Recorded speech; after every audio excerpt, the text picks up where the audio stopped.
Macera.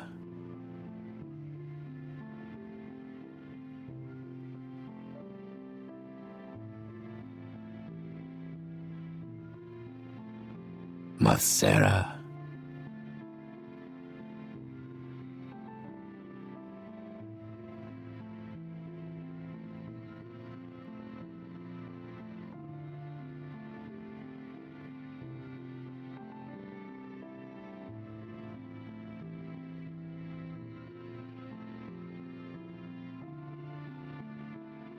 Macera.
My friends, welcome back to the Game Library, where we give a voice to the voiceless games. My name is Martin, and as ever, I would just like to start the stream off with a single question. For today's question of the day, I thought it apropos to speak to the fact that I've been working night shift all week, and I'm a bit of a sleepy boy. So today's question of the day is, what is a game that you only play when you are stressed out? My answer to the question of the day is probably an unexpected one. People are probably most likely expecting me to answer like an Elder Scrolls game like Morrowind or Oblivion, and I do play those games when I'm stressed out. They're definitely great games for that. But if I was to think of a game that I only play when I am damn stressed out, it's Minecraft. Minecraft is just oddly zen. Just making stuff and delving deep into the bowels of the earth. I don't know, there's something therapeutic about it. Maybe you guys think it's silly, but I personally find it a pretty zen experience. Real old-fashioned games. Welcome in. Welcome in. Hope you're having a good day, my friend. Sorry, I'm just reading some questions of the day answers. Question of the day from Conan. Souls games? I don't know why. I don't know why either. Those games stress me out. But weirdly bleak and the difficulty of the games serve as a welcome distraction. It can be any of the FromSoft catalog or indie spin-off, like, say, Mortal Shell. It is also just satisfying overcoming the challenge of a difficult boss you are working on overcoming. Then, once you are done, stress is like, no. Okay, yeah, I guess that would make sense. Got me on a work lurk, now we both get paid. I appreciate that. I appreciate that. And by the way, guys, sorry if I seem a little bit fried. It's because I am. I'm rocking 6 hours of sleep right now, which for me is not that much. And the night shifts have been not overly difficult, but they're night shifts. So I am a little bit more tired than usual, but I do have my handy dandy coffee beside me, so hopefully that assists me. Question of the day answer from Dragon. Easy, Stellaris. I find it oddly comforting not having to think when committing mass genocide. Sir, we need to have a conversation. You might have demons. So, welcome in, Mr. Ethan, welcome in. Jerkops, welcome in. Eris, welcome in. Hope everybody has had a very uneventful week thus far. Hopefully everybody's nice and chill.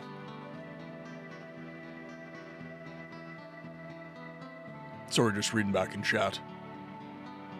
I might be a space racist, but well, Morrowind is one of your favorite games, so I'm not surprised. Taking the Dunmerry elitism into outer space. So, I have a poll up on the Discord right now for anyone who hasn't voted, and I'm pretty sure everyone in the chat has voted, but just in case you guys haven't, I want you guys to know that we currently have a vote. It's actually kind of a rerun of a previous vote, but the reason that I'm doing this is because I was actually able to capture footage of The Witcher 2 from my Xbox as well as from PC. And I do want to just speak to that briefly because I noticed something very interesting when doing this little playtest, making sure everything was good for stream, but also doing like a little pre-recording for you guys so that you could vote on what visual experience you guys are really wanting to see. And the thing that really struck me with The Witcher 2 on PC in particular is that when I dialed it up to Ultra, it was actually really, really impressive. I was not expecting a game of The Witcher 2's vintage to look as good as it did on PC. And actually, like, people do trash The Witcher 2 for its gameplay as well. A lot of people say the combat between, like, The Witcher 3 is kind of in the pocket, but The Witcher 2 was kind of a weird mix between what 1 did and what 3 was going to do. And I did find it, Game Freak, welcome in. I did find it very interesting, actually, that the visuals, from what I've seen of The Witcher 3, I would consider the visuals of The Witcher 2 on Ultra settings to kind of be on par with The Witcher 3, which is actually, I mean, maybe it's not that remarkable because The Witcher 3 didn't come out, I think it was like, what, 3 years after The Witcher 2? Someone in the chat will have to correct me on this, but it was really impressive. It was really very impressive. Playing on the 360, however, was equally impressive. There's a bit of graininess to it, which is to be expected, but the camera angle was a lot more intimate, which I wasn't quite ready for. And then you've got, on top of that, the colors seem to pop a lot more on the 360. Like Geralt's tunic, if it's blue, on the 360 it looks very much blue. Whereas on the PC version, because of the shadows and the lighting being, I mean, technically better, you don't really get as much pop of color from the game, which I found actually very interesting. The Witcher 2 was 2011, The Witcher 3 was 20... So that's even more impressive, because the more time between the two games, I would regard each as... Like, the more time between 2 and 3, I would regard 2 as the more impressive game, given that, you know, 3 had 4 years of development between the two games. I actually think that's very impressive. I think The Witcher 2 is an early stage of the Red Engine that was going to later be used in The Witcher 3 and Cyberpunk 2077. Oh yeah, The Witcher 2 on PC looks really good despite it. Yeah, like, it looks absolutely amazing. Sadly, House of Blossoms demake is not Twitch friendly, so I'm actually going to be making a modified version that is Twitch. Interesting. House of Blossoms, I'm not familiar with that game. House of Blossoms. By the way, guys, we do have a contractor working on the house currently, so if my attention seems to be a little bit divided and Quinn is barking a little bit, it's because we have someone banging on the side of our house installing some gutter guards. Question of the day, usually a game like Oxygen Not Included, Factorio, or something mindless like Prison Architect, RimWorld, Space Engineers. No audio at all good, Necro, thank you, thank you. House of Plot, oh, it's a thief, oh, okay, yeah.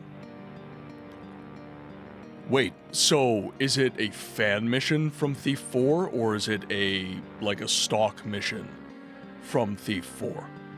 Because I can't imagine one mission would not be Twitch friendly if you're playing it like that. I thought The Witcher 2 gameplay is mostly fine, though parts of the gameplay design feel at odds with itself. Like, you need to meditate to drink potions, which is fine, but combat situations often catch you off guard, at which point, you can't drink. Yeah. Well, and within The Witcher 1, I would say being able to drink potions on the go and just having your toxicity meter, I would say that's preferable to a situation of, you know, not being able to drink your potions until you meditate. Because the potions only last so long as well. The paintings may violate Twitch TOS given it's a fan mission. I see. Technically a mod. I see. Yeah, and if Twitch doesn't categorize Thief 4 as an 18+ game, you know, when I play The Witcher 1, for example, I believe, you guys might be able to correct me if I'm wrong, but I believe Twitch just automatically says that game is 18+, so it will automatically impose an 18+ warning. If not, I do need to start applying one, because those games are definitely 18+. Yeah, like, with the gameplay, I think with The Witcher 2's gameplay, the thing that struck me the most... Harold, welcome in, you beautiful bearded man. I hope you're having a good day. I am exhausted. I am currently rocking like 6 hours of sleep right now. Wittgenstein, welcome in, my friend. I hope you're having a good day. Sorry, I made that very German. I apologize. I hope you're having a good day, my friend. What a way to start the day. Yes. Yeah, this is normally much... You trying to provoke me here? No, I promise I'm not trying to provoke. Mishi, welcome in. Welcome in. Yeah, this is an uncharacteristically early stream for me. I'm working night shift right now, and this is pretty much the only window this week that I could actually fit a stream. But unfortunately, it's still not an ideal day because we have a contractor working on the house right now. I was up earlier than I should have been to deal with like a junk hauling service, because the garage had like a pile of refuse from the build last year that we hadn't gotten moved. So I just hired a service, had them just load up a trailer and move it off. So I'm underslept, but I am sufficiently caffeinated. Even if nudity is fine within the context of a game, if the game itself is allowed, etc., modifications to the game are not covered by it, from what I understood. The paintings in The Thief FM were tame-ish classic art, but potentially... yep. My youngest... Oh, dear. Yeah. Let's power through... Yeah, we have to. Speaking of... This is my eldest being a pest. Hey, you're being a pest?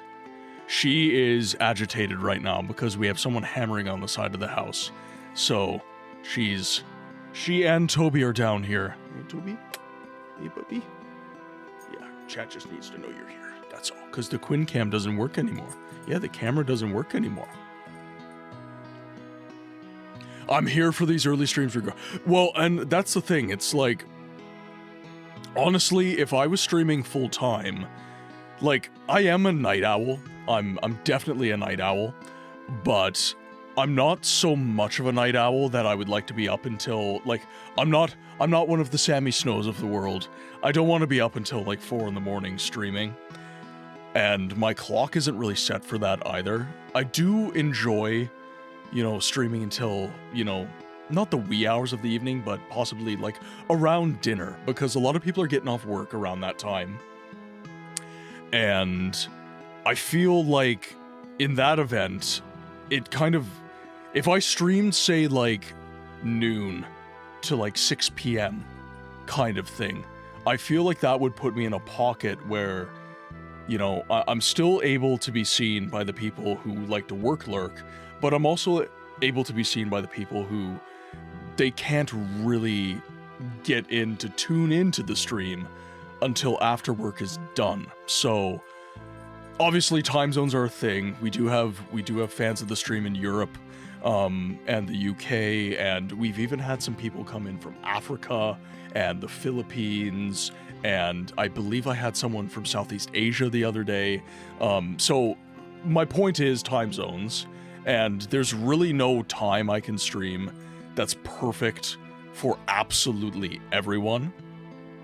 And arguably, if I was to do a stream that would be perfect for absolutely everyone, it's kind of going to be one of those midday streams. That's the closest that I can possibly get, because it's right now, like, we're 11:30, so in the UK we're probably sitting around 5 p.m. and in like Germany and the Netherlands and stuff like that, we're probably sitting around a similar time, maybe 6 p.m. kind of thing. We're sitting around noon in Canada, in the Midwest of Canada right now. And, the Philippines and stuff like that, it would also, like Australia, we would be, Australia's like 15 hours removed from us. So this might be like, I want to say like 4 or 5 in the morning the next day, because time zones are fun. Question of the day answer from Jerkops. Fighting games.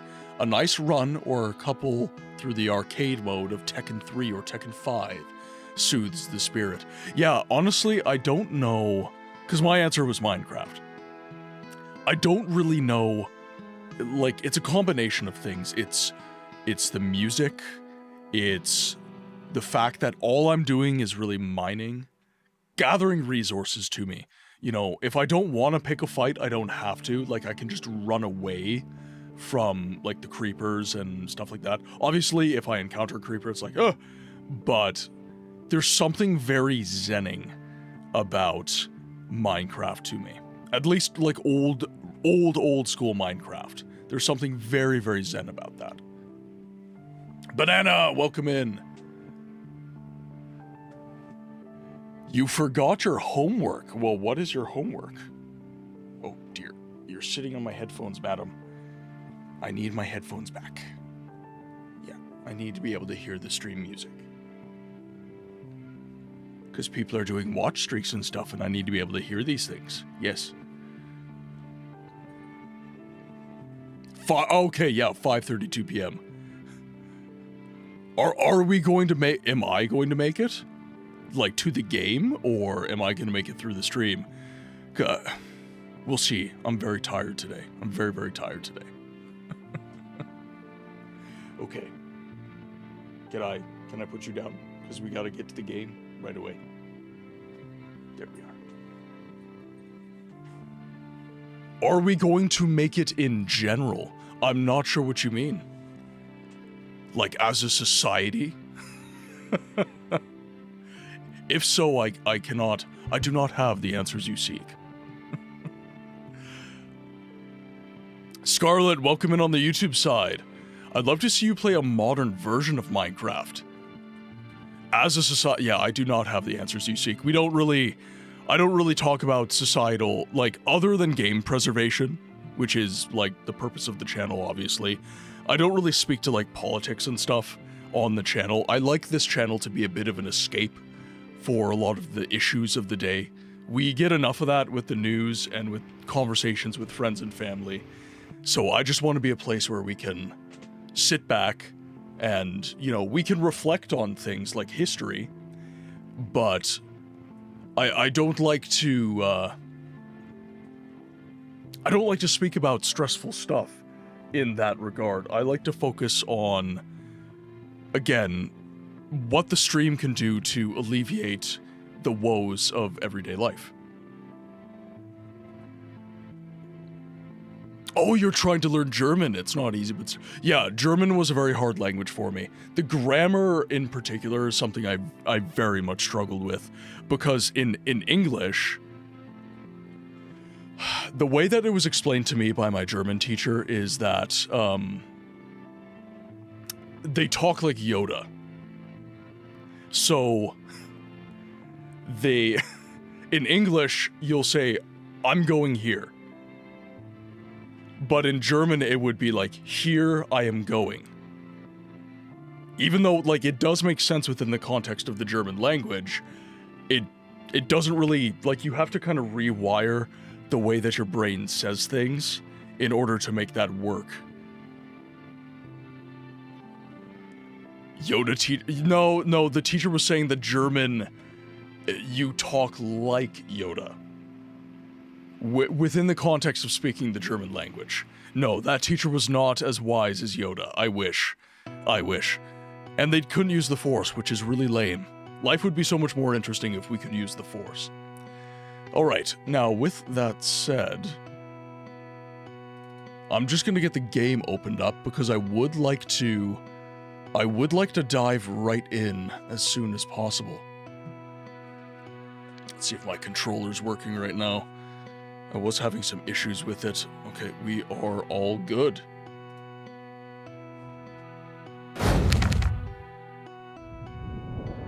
Oh. Game's not fully opened yet.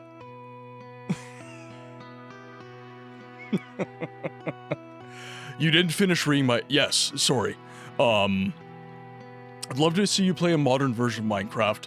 A chill few streams where you just play Minecraft would be really nice, exploring new elements. So, has Minecraft, like, changed significantly? Let's see, why are you not capturing? OBS has been doing this a lot lately, where it just hasn't been capturing things. Maybe it's because it doesn't consider the game fully opened.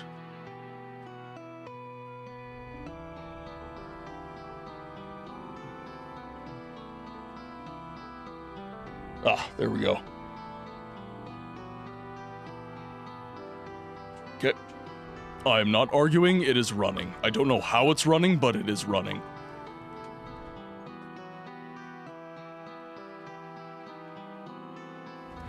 Ooh, The Witcher 3. Okay, now.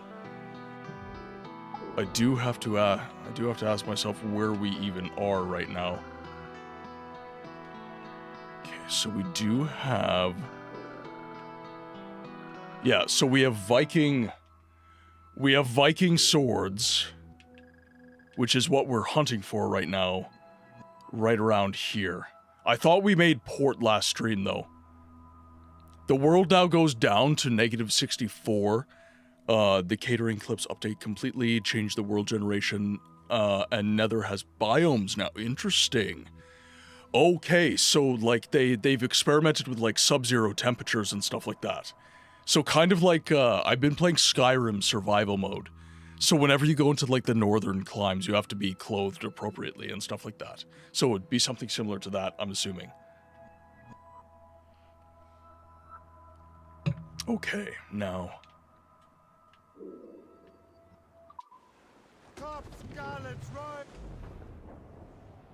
We do... Oh, right.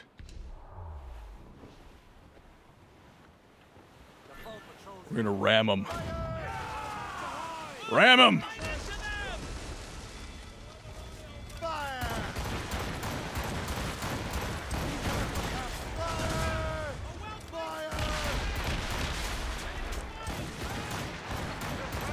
Oh, we gotta move. Ooh. There we go. Oh, nailed him. Nice.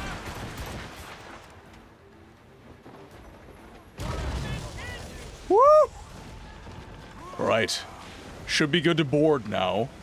So let's do this.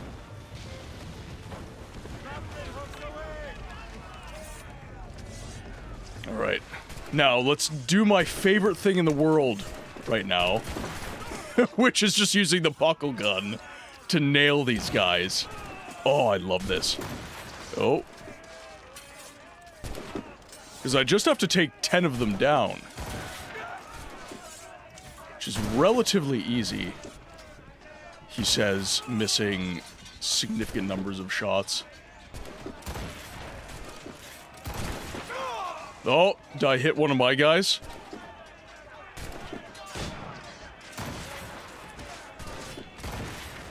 There we go. Okay, I need to hit one more guy. Perfect. Don't even have to hop on the ship. I will say these ship battles, if they turn out favorably, are great. That is true. That is true. I will say that. Okay. Can I bless the day? I will bless the day for you, Vit. I will bless the day for you. It's going to be a good day. And frankly speaking, even if it's not going to be a good day, I pray that you make it like Jean-Luc Picard and make it so.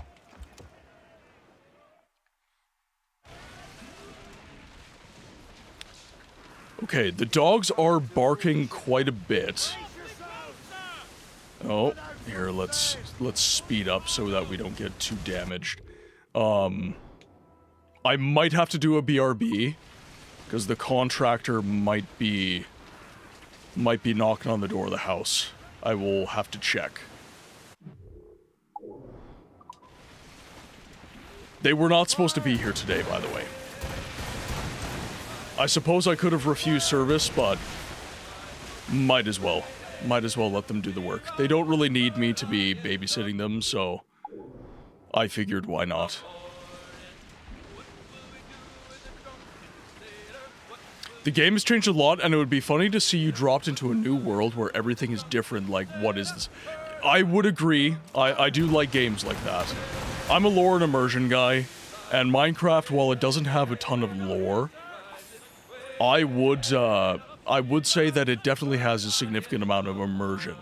It's very good in that regard. Okay, so let's hop on the island now. There we go. I do want to find some more shanties as well. I really like the shanties. Okay, we're gonna have to wait for the docking process to finish. Actually, the contractor does have my number to text me as well, so maybe he will just be texting me. So here, let's take a look.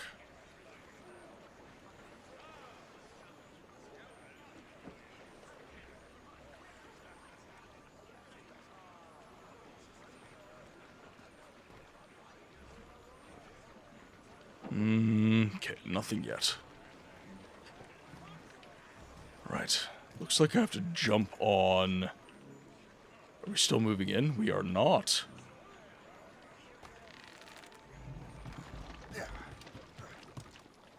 Interesting. Okay. So this will be some ammunition, surely. Yep. What happened here?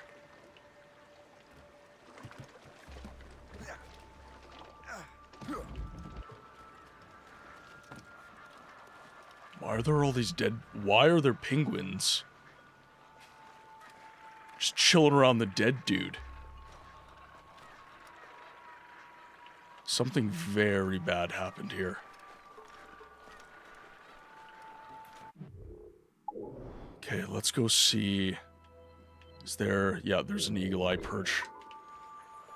Let's go find the eagle-eye perch first. So that's on the ship.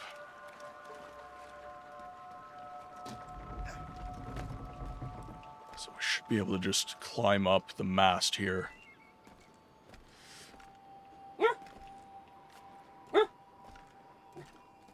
Oh, I'm sure he's just installing the stuff and things. Quinn gets so agitated when there's noises outside. I do apologize if the barking is bothering you guys. Okay, let's see. Ooh, do not yeet yourself off the cliff, please.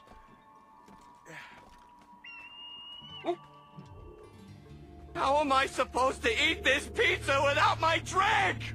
Ogre, welcome in. Or should I say slog? Hemo, welcome in on the YouTube side. Honestly thought the barking was the game. I'm glad. Because Quinn's probably going to be doing a lot of barking today. She also wants treats, so she might be barking a little bit for the treats as well. There we go. Okay, night is falling. So, first things first. Ooh. Interesting. So this is probably like a cave area. So here, let's... It's not too far away.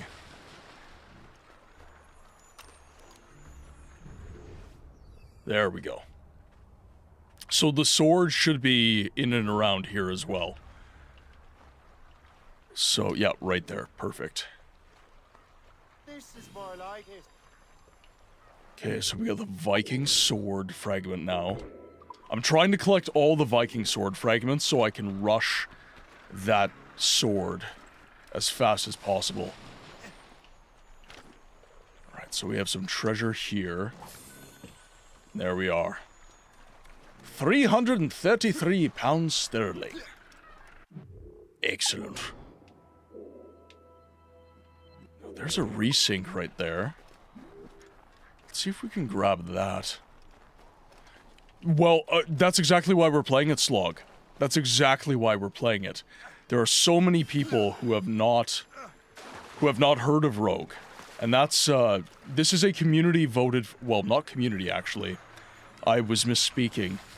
I have a new channel redeem for people who are long-standing members of the community. I wanted to provide a way to reward the people who have supported the Twitch stream for so long. And the way that we're doing that is by giving them a way to spend all their hard-earned channel points. And it's picking a game for me to play. So this is Dragon's channel pick. And he picked Assassin's Creed Rogue, which came out at the same time as Assassin's Creed Unity. And is often overshadowed by that game. So this game is not really a part of the Assassin's Creed conversation. And it's sold relatively bad for an Assassin's Creed game. This game only moved, I think, like 500,000 copies, which for Assassin's Creed, you know, most Assassin's Creeds will move millions of copies. So 500,000, even though that's nothing to go, oh, well, that sold badly. for Assassin's Creed, that sold badly. Ubisoft would have said that game sold badly. Question of the day from Hemo on YouTube side. Don't really have the normal cozy game answer, but a game that makes you stressed is The Binding of Isaac, especially if you play characters like Lost or T-Lost, since they are very fragile in HP. You know, Conan was answering earlier in the stream how there's... Basically, he plays a stressful game when he's stressed. He plays Souls games, FromSoft games, and I do not understand. I'm not a fan of FromSoft games, but I'm not good at FromSoft games, so I don't necessarily understand the appeal. In the sense of, I get tired of getting my ass kicked, basically. I love the world, I love the immersion of the game, but I tire of losing so often. You know, that particular aspect of the gameplay loop is not something that is super for me, so to speak.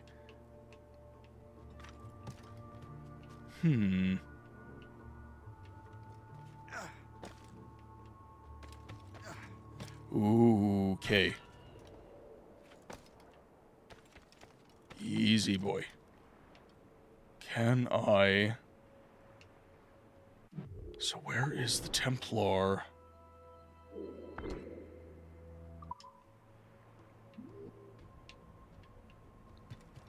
So it's right around here.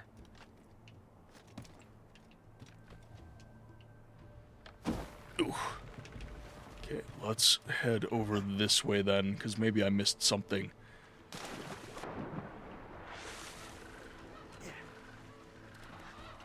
I get it, there's a crazy amount of relief and euphoria you can get from beating a boss.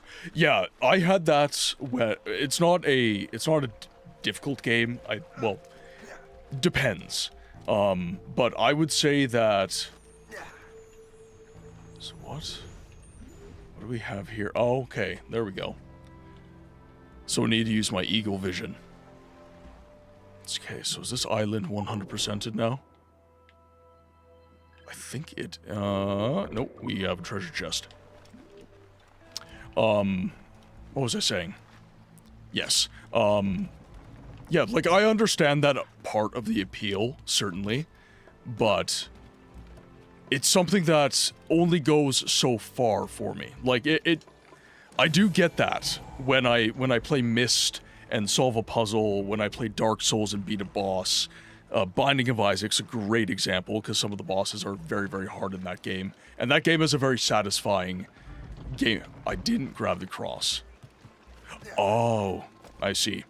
So that's just to discover it. I thought it was like the cave paintings. Right, well, let's hop over then.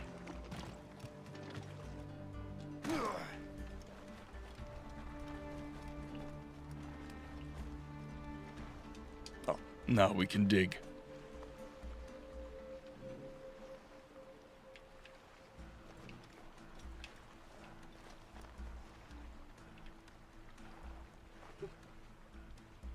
That's very cerebral, Scarlet. I do not have the brain power for that today. Stick to small words, please. I am very, very underslept right now. But I didn't I've been missing so many streams lately, I didn't want to miss another. I want to do my best to actually make the stream happen. Out of my way, fool. Okay, now where do we go next? Okay,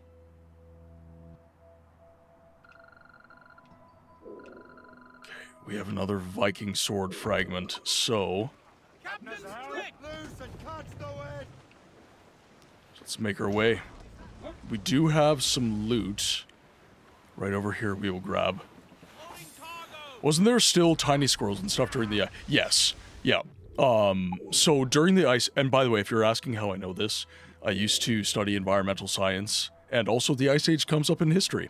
During the Ice Age, you actually had quite a few, like, everybody thinks that prehistoric times, it was all like magisterial giant creatures. Not so. There were quite a few smaller animals as well. And actually, I would say that smaller animals made up the majority of what was able to evolve after a lot of the cataclysms that characterized that time of history. We do have an English ship over here. You know what? If they want to fight, we'll fight. What are we? Oh yeah, that's just a schooner, so we'll be able to take that down relatively easily if we have to. Oh, we have 2 schooners.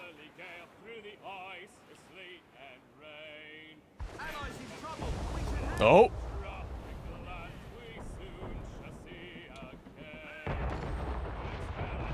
What do we have here? Of course the ships are already half dead.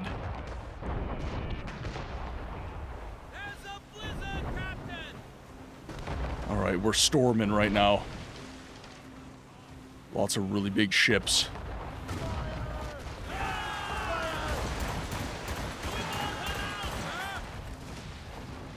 Okay, we'll just take this guy down. We're not gonna board. Oh, shit. Frigate. Oh, okay. Okay, we managed to... This is atmospheric as fuck. Like, the battle in a snowstorm, I love this. Okay. Taken down... Oh, buddy! Don't be doing that. Don't be doing that.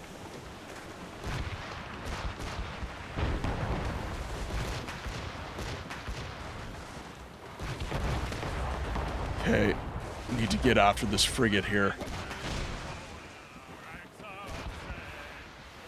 Can we ram him?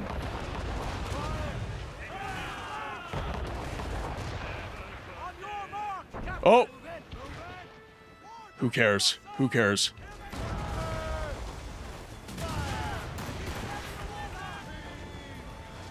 Board him! It's a big ship. Please board. Perfect. Alright, we'll use the puckle gun. We'll wait until we're closer. Then I'll just... Battle in a snowstorm, a normal winter day in Canada. Actually, you're not wrong. Most of... There's actually quite a few battles in Canadian history that took place. Actually, it was one major battle in the War of 1812. The Americans thought that they could, what was it? I think they tried to cross Lake Superior when it was frozen. And, I think it was, one of the battles of Quebec. And they tried to cross Lake Superior to attack Quebec. And, it was basically like shooting fish in a barrel. It was a very, very bad move on the part of the American general when that was done.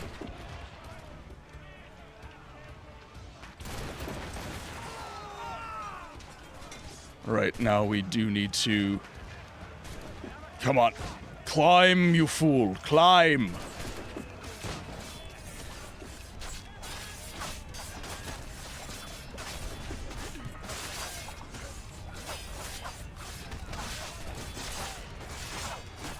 Okay, one more guy, then we're done. Perfect. We just won the battle. Oh. Oh, destroy enemy ship's flag.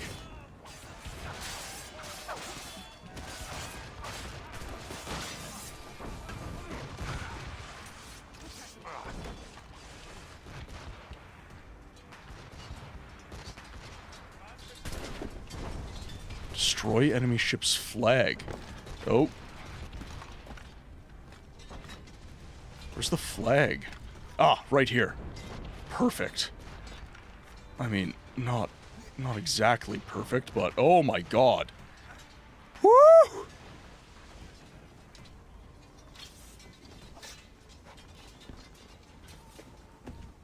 There we go. I might have to replenish crew. What's your favorite feature about the game if killing bosses only goes so far for you? Like, what's my favorite feature of the Souls game or this game? If you're asking my favorite feature of this game, it's what we just did. I loved the sea battles in this game. Absolutely amazing. Cree, welcome in! Army matey, welcome in, my friend. Hope you're having a good day. B-Tech, welcome in. Hope you're having a good day. Of any game. So my values when it comes to a video game is it's always going to be lore and immersion. I need stuff to read, and I need an immersive world. That is what is most important to me. I'd love to get a depth of world that isn't necessarily always shown through gameplay. Oh my god. Woo! Fuck! Where's the allied ship?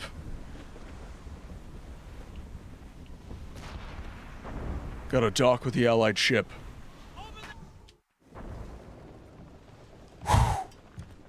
That was crazy, we just lost 6 crew, like, boom. Why am I streaming this early, night shift. I'm working nights. So, with a Souls game, you've got lore, and you've got immersion. I value a Souls game. I like Souls games. It's just, I get sick of getting my ass handed to me. That's really the biggest... That's really the crappiest part for me. If it wasn't for that particular feature set of the game, which it's the point of the game, I understand. Okay,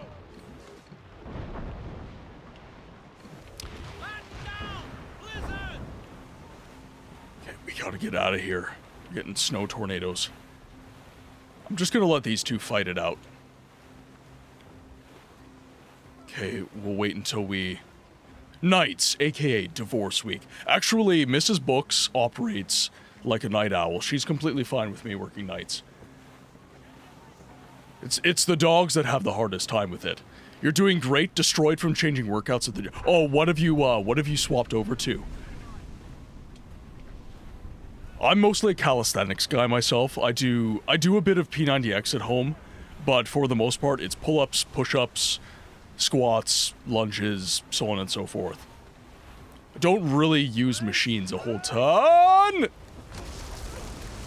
Sorry, you can buff that out, it's fine. Don't worry about it, boys.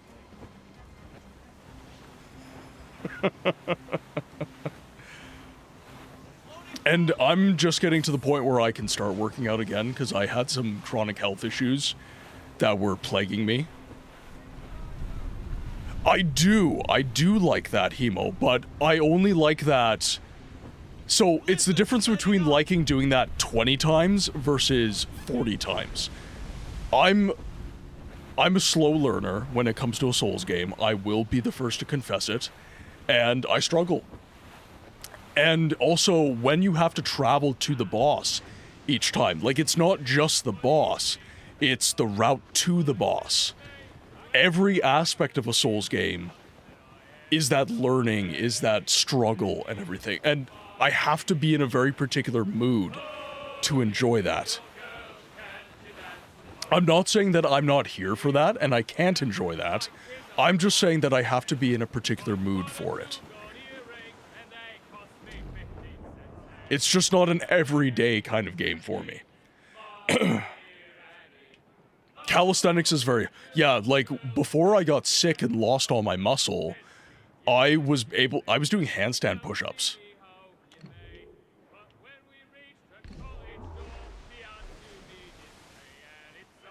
Let's try and avoid these guys.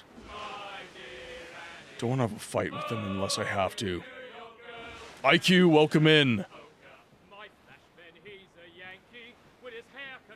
I do not believe I have a game like that.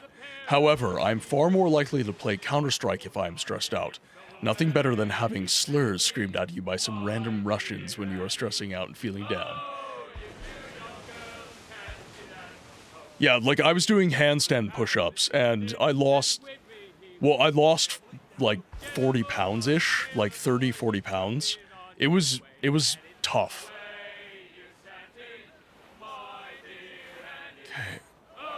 Okay, those guys haven't seen me yet. We're still okay.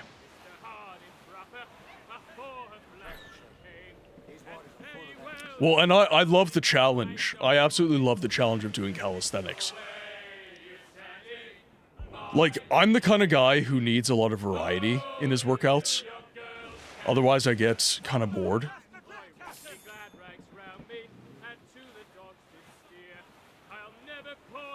And I find if it's just like, you know, a bro split, for example, it's just like arms, legs, abs, arms, legs, abs, arms, legs, abs. I get very bored with that. Barony might not be the best choice for you, for it's the kind of game you have to do that like 50 times. Yeah, I mean, if I'm in the mood for it, I could definitely enjoy a game like that. Daggerfall, I would say, is a game where there was a lot of that learning. Oh. Okay, so we can loot off this guy right away. Masera. Okay, let's dock. And then we can head into the island. Perfect.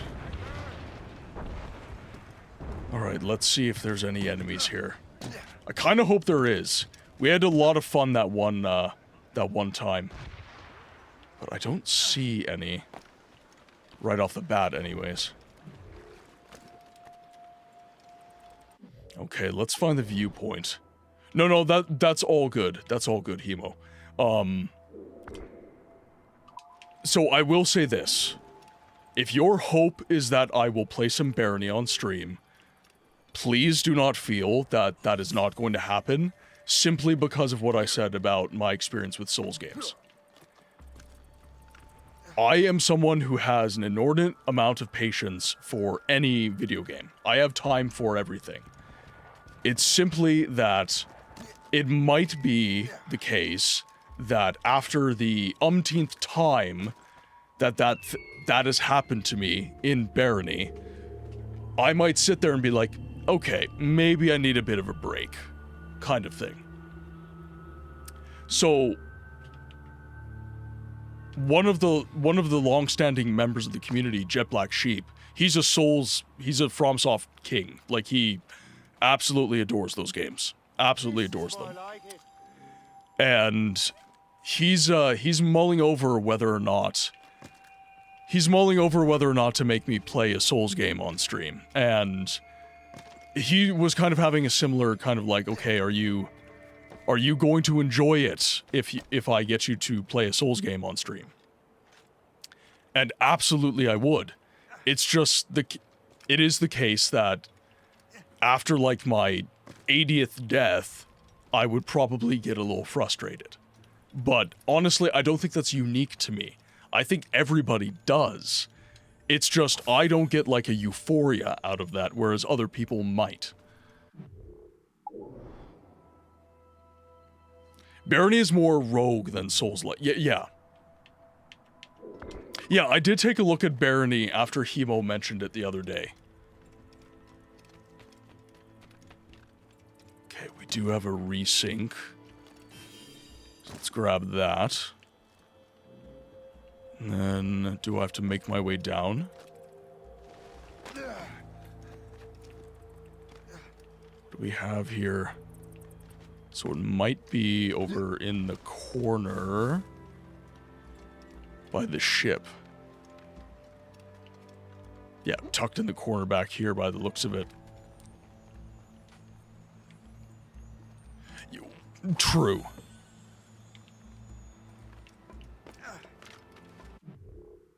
Now, where else do we have to go?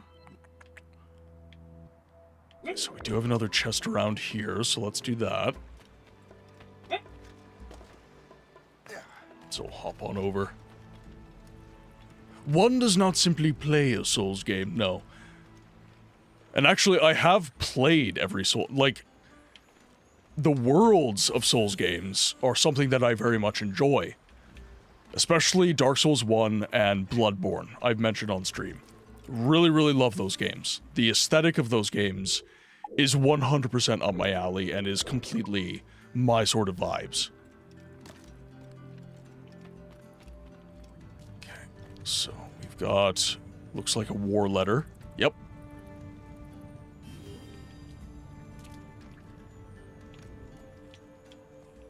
And then we've got another chest.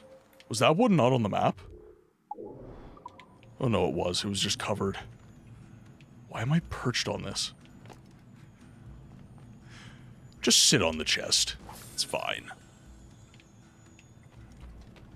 Okay, so we've got 4 out of 4 chests. I do like how they show you what collectibles they are, though. Because I feel... Oh, ooh, we got a shanty. We have a shanty. I must get the shanty. I'm loving the shanties so much, I have to get them. Hopefully I don't have to chase this one too much. Oh, is that up in the trees? Yep, that is up in the trees.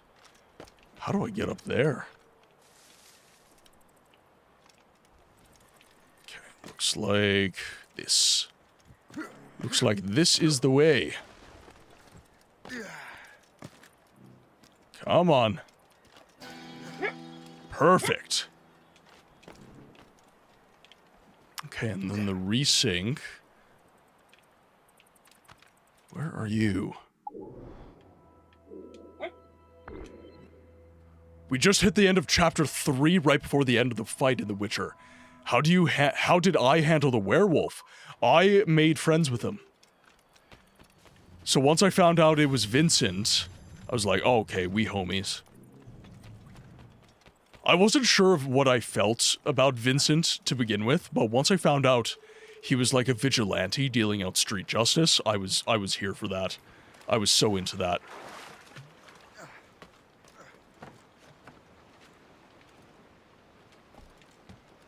So I made allies with Vincent, I did not fight him. Although, I will say that probably would have been a very cool fight. I believe he did, yes. I believe he did.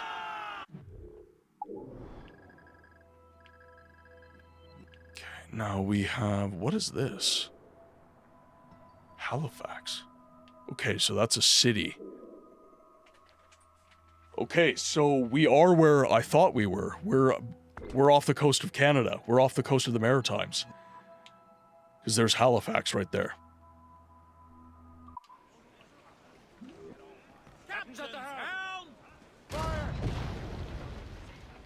Oops. Okay, so we do have a ship we can board. Oh, slip by. There we go.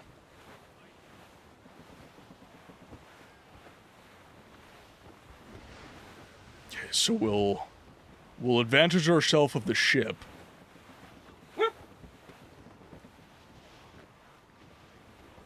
Wonder, is this going to be like a docking kind of situation? Slowing down. Hold them in! Get off the wind!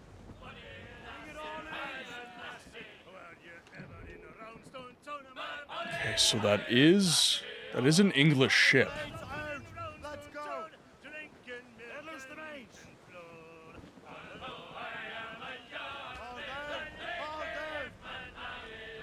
Okay, so I can't officially board the ship.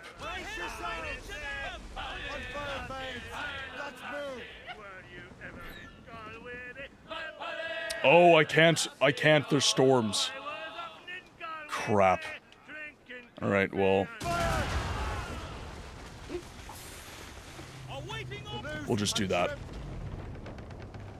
Because I don't want to lose out on all of the loot, but I wasn't going to be able to board the ship. Ew, Halifax is not French Canada. It was French Canada, but it is not French Canada.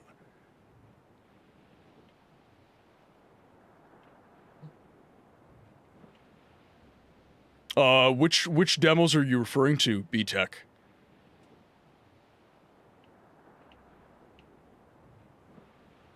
Here, let's see. Ooh, come on.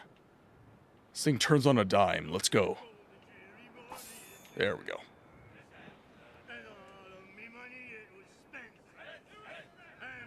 Like, yeah, that I'm saying video games or like work.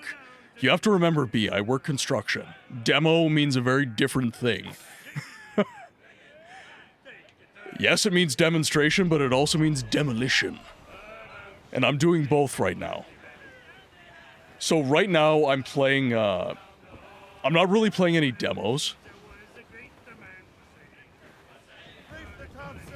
Not really playing any game demos these days, but I have been playing a lot of Fate Keeper.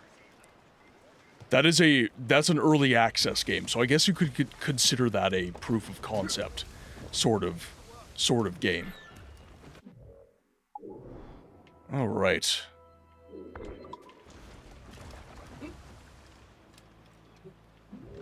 We're going to have to sneak around if we can. Can we?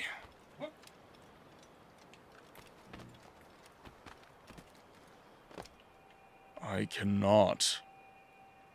Interesting. Yeah, so I've been playing a lot of Fate Keeper, and that game is very similar. If you guys are into Heroes of Might and Magic, Dark Messiah, which is a part of the Might and Magic franchise. Oh, shit. Okay. I thought the French were our allies in this game.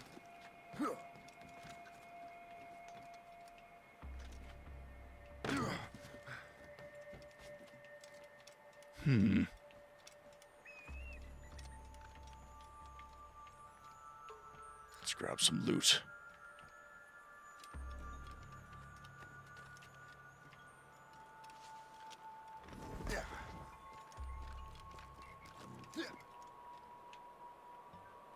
Okay, how do I get up here?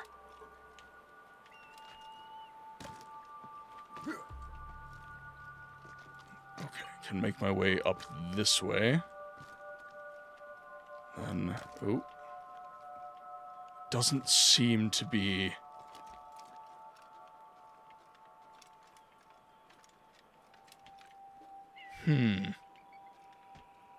Interesting, okay.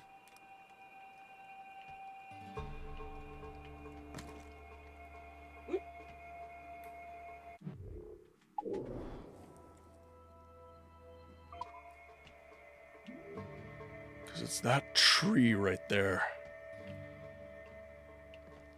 So how do I make my way up? Might have to loop around, so I'm going to stick with this route.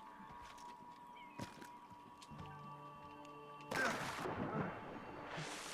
we do have a prosperity right here. And then...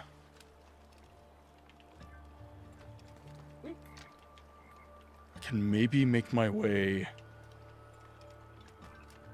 No, it doesn't seem so. It seems like there's mountains all around the settlement, so it doesn't seem like I can do that. Okay, well, there's a chest right here, so I'm going to use that first. Okay, let's try and make it...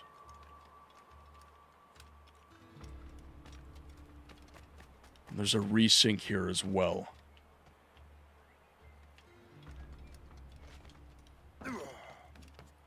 Get on these trees here. Oh. I did not mean to do that. There. Oh, what? Come on. Crap. Can I not make my way up? I thought I could make my way up on that tree. Does not appear to be the case.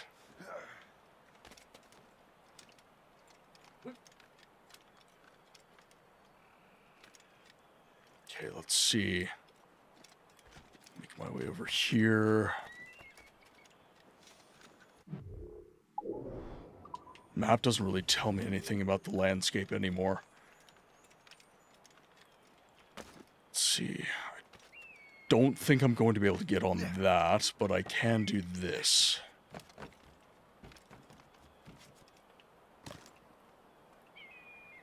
So I might be able to...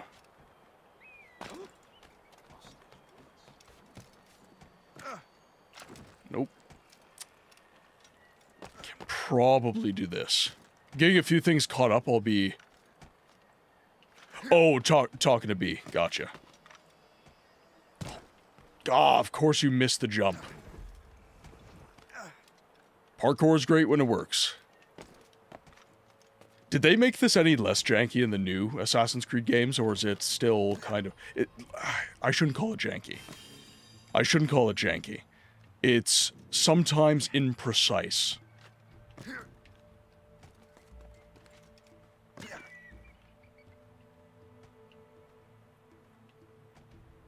Now, I wonder if I can... From the top of the house, maybe I can... No, that jump seems pretty far-flung. There's no trees I can use. But it seems like that is the way up. Or... Ooh, okay, okay. One sec. 1 second. Ah, oh, crap. Quinn distracted me. Yeah, you distracted me.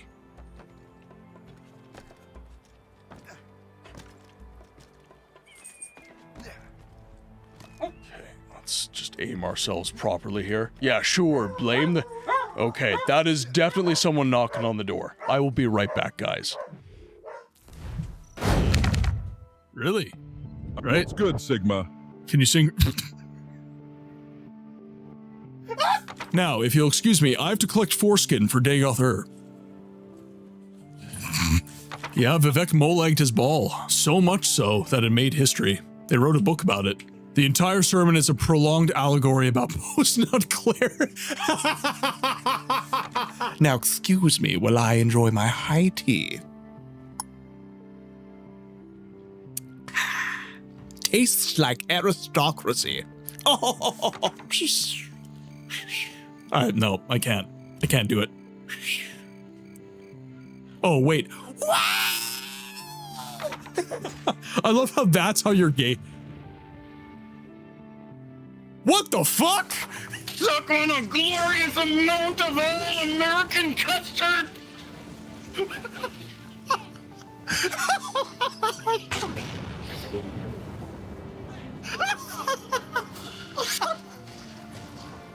God damn it! These fuck-ass Nords Nerevar, they're injecting the kids with skooma to change their natural Dunmer skin color. Are you telling me someone willingly slept with Amron? That motherfucker has been trying to find his rusty iron sword since the Second Era.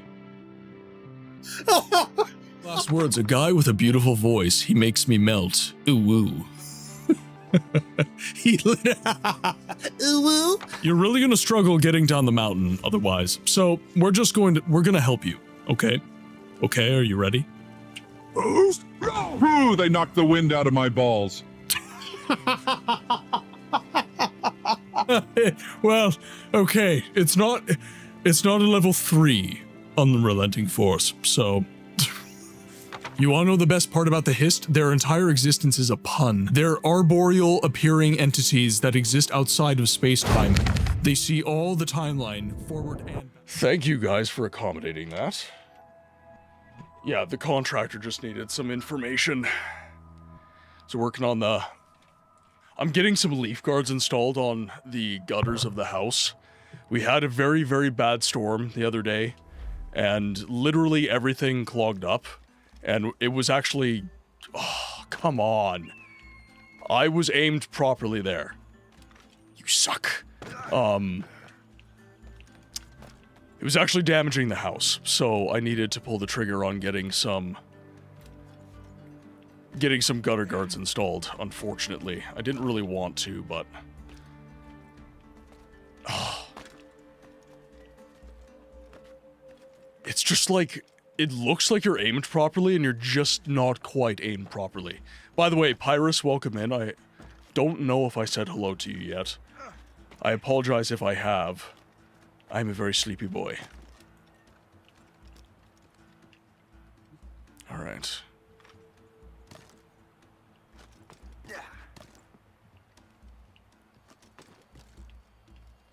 I wonder if we can...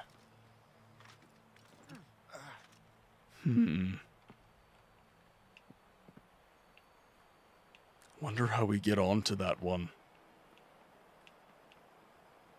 I think this is the tree. That's my synchronization point anyways. Yeah, perfect. So now we're synchronized. Go install those you know what? I would have in the past, actually. I would have done that in the past, but I'm kind of to the point now where I'm so tired with work, and I'm going to be going to school soon. So I'm not just going to be...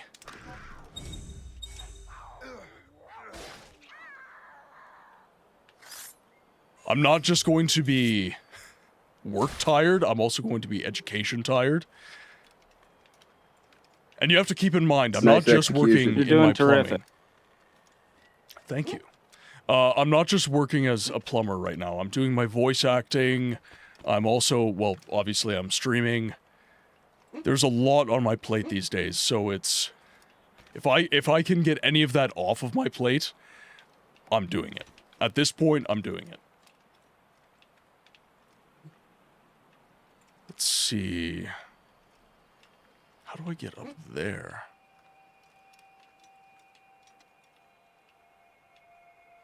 Is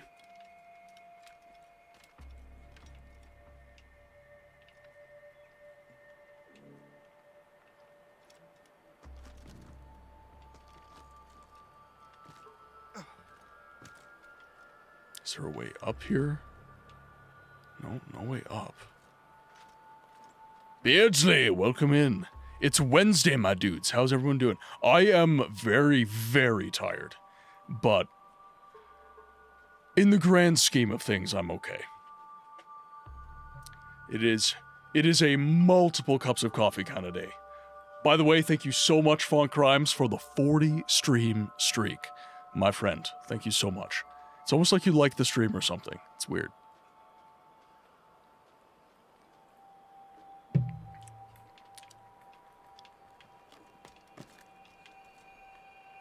Okay, let's see.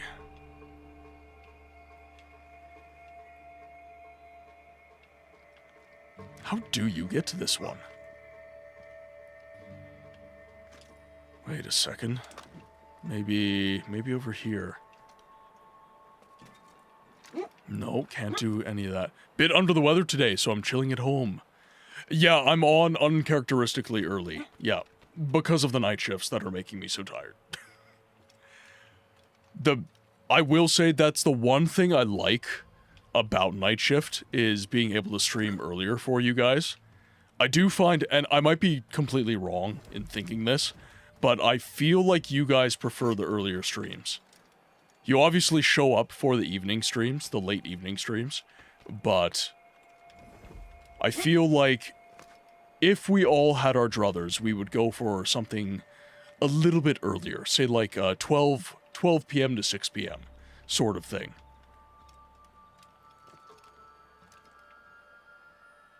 Hey, how the hell are you supposed to get to that? That is insanity.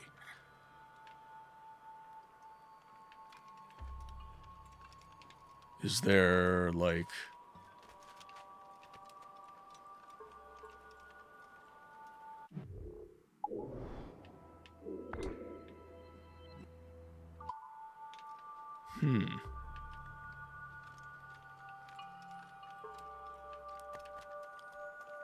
Let's do this. Let's see if I just need a new vantage point. Okay, right, this way, this way. Oh, you got a new job! Awesome! Okay, I don't think that that's going to... Yeah, no, that's not gonna work. That's not gonna work.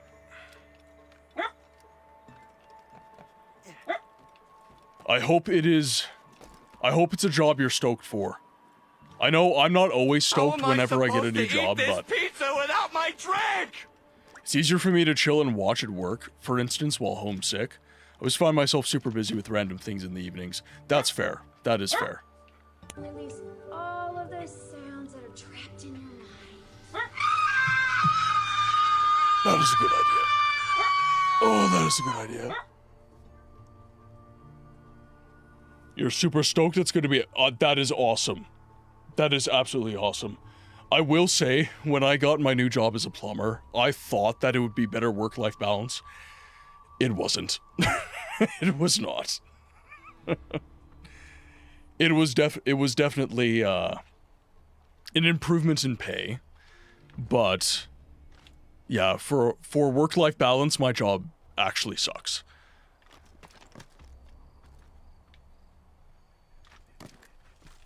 Like they're always coming, like the shifts, right? It's just the shifts are so variable.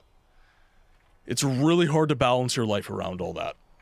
And it's on the, like, the GC will just show up and be like, okay, well, you're working nights now. And we're like, well, I haven't planned any of my week for this. And he's like, well, tough, you're working nights. Deal with it. So, that sucks. I'm not a manager anymore, which, like, it's way less stress. I'm way less stressed. But in terms of the hours I work, it's definitely not as ideal.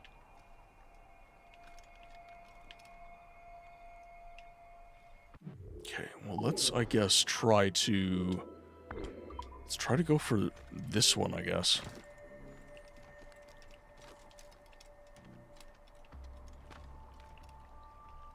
So this one's the same deal. Like, what is with these? There's nothing in the environment that tells me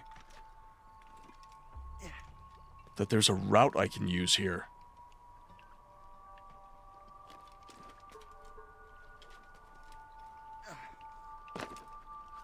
And yeah, I can't slip past that tree, so... Like, it would make sense if I could get on this plateau right here, and then I could just jump.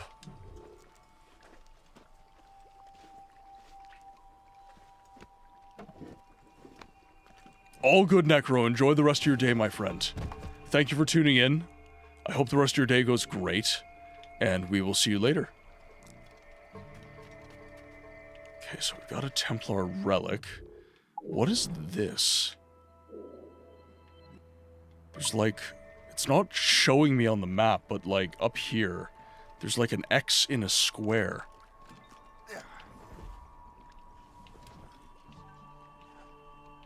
Do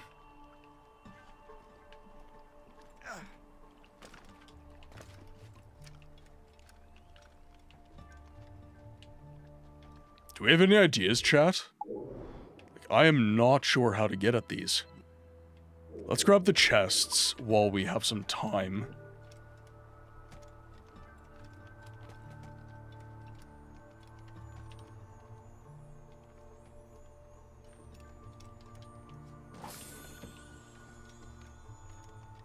Ooh, that was actually a pretty good haul.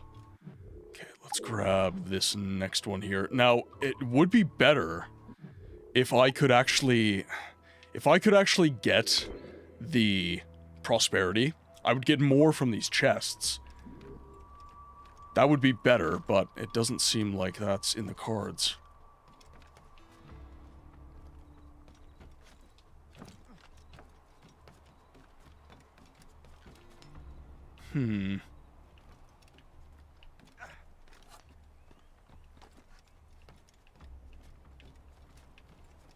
What do we got going on over here? Ah! Whoops. Don't mind me, gentlemen. No. I said no. It's fine. No. Stop it.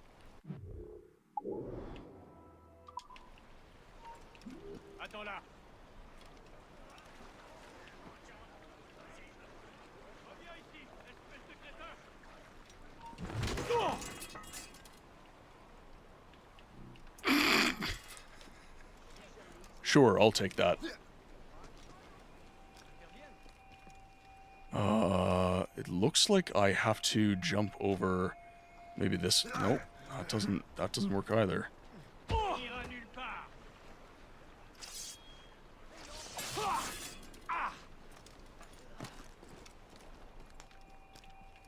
Maybe...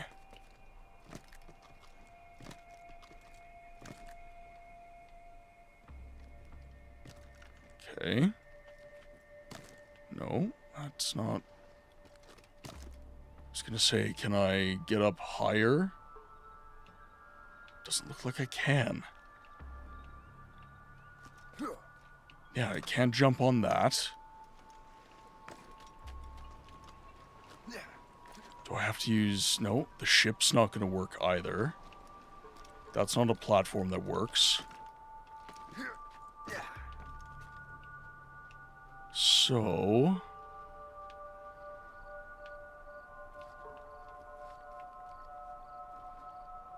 I feel like if I jump off this way as well, it's going to be a similar situation. But I do have... Like, it looks like I can... Yep, okay, perfect. Looks like I can do that.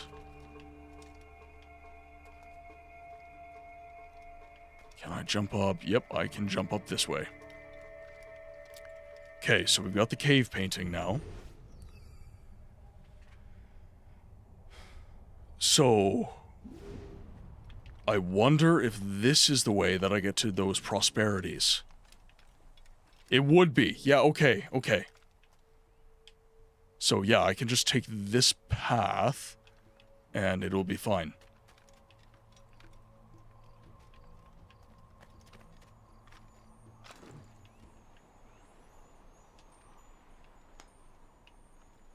Oh, come on. Is the tree in the way again? Oh, that is so infuriating.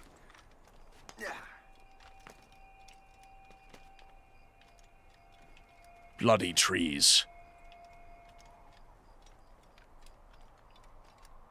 No, there's no route over that way.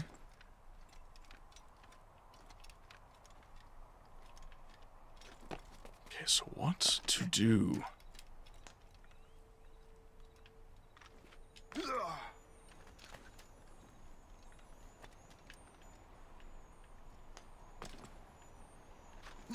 There we go.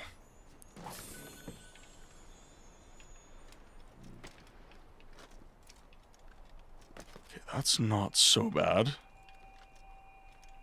now we can make our way this way, and we should be able to get some prosperities out of this.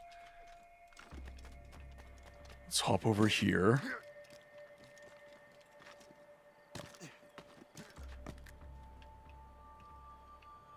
Oh no, that's the same platform. Weird.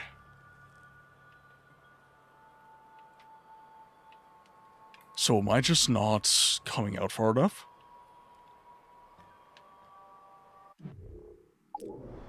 That is super weird.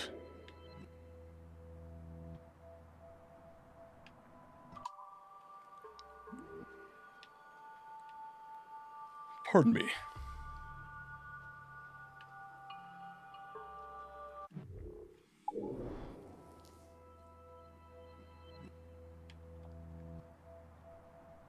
So what would be a good spot?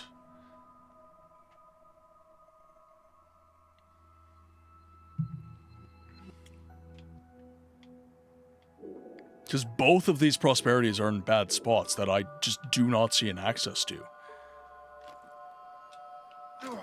Okay, well maybe... No, maybe I can make that jump. Maybe I can make that. I just have to have it aimed correctly.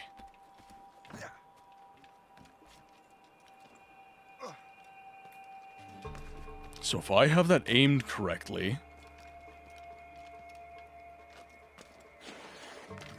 Yeah, no, that doesn't work.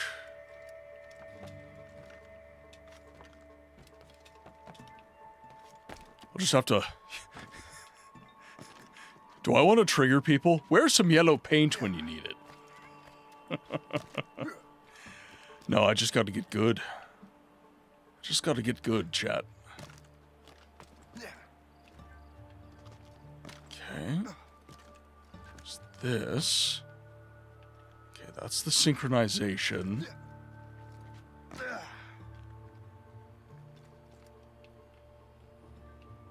So that's as far as I can go.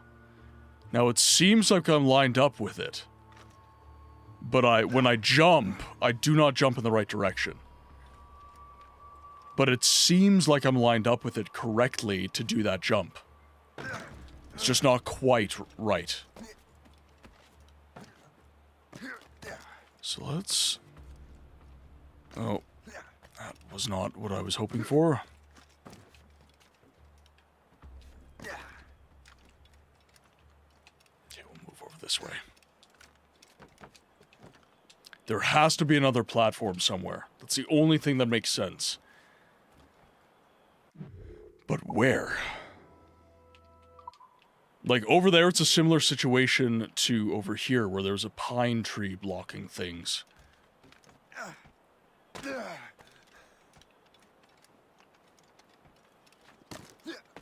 So let's... Oh, come on.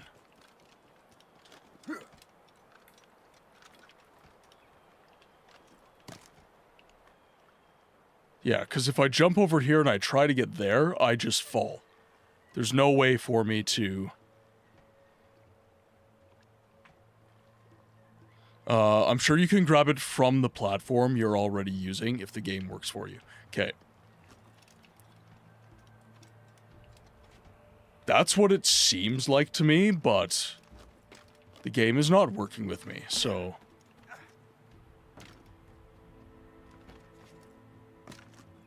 So let's do this. Okay, we're good. Because I agree, it feels to me...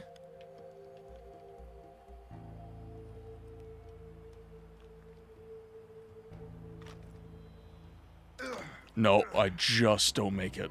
It's just short.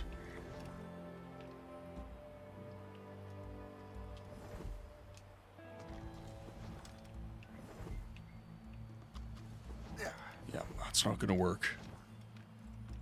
So is there anything I'm missing? So there's a stump right here, so that makes me feel like I can get up there.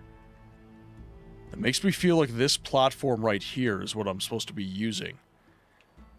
But even that seems really far away from there.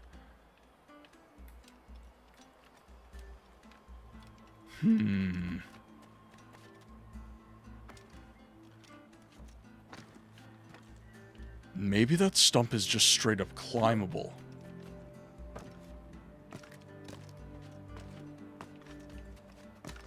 So let's try that.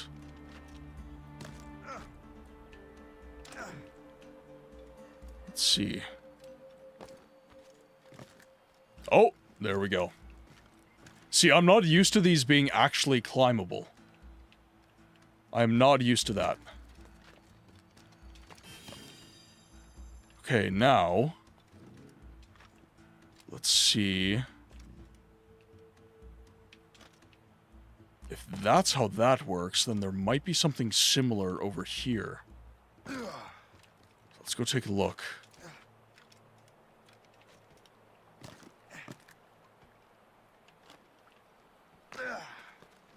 Okay, well, I did successfully land that.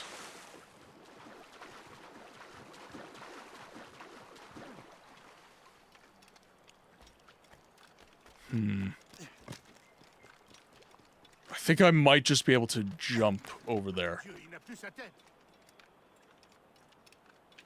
Nothing to see here, buddy. Just stealing all your munitions.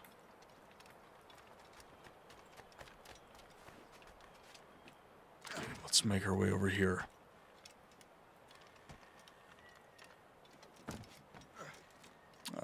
Should climb the stairs.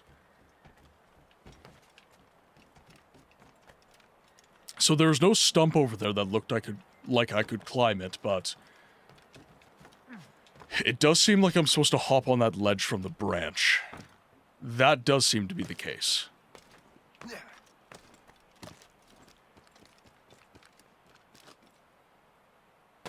Easy.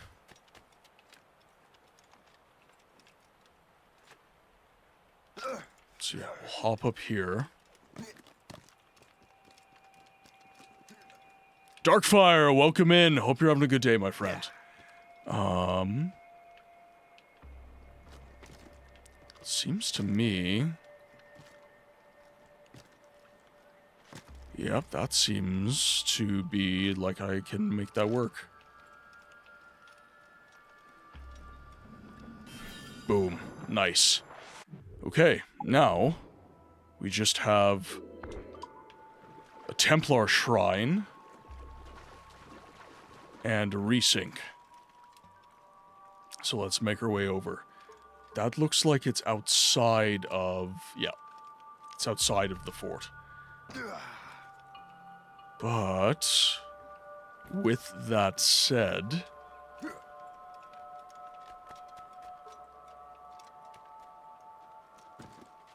Okay, there we go.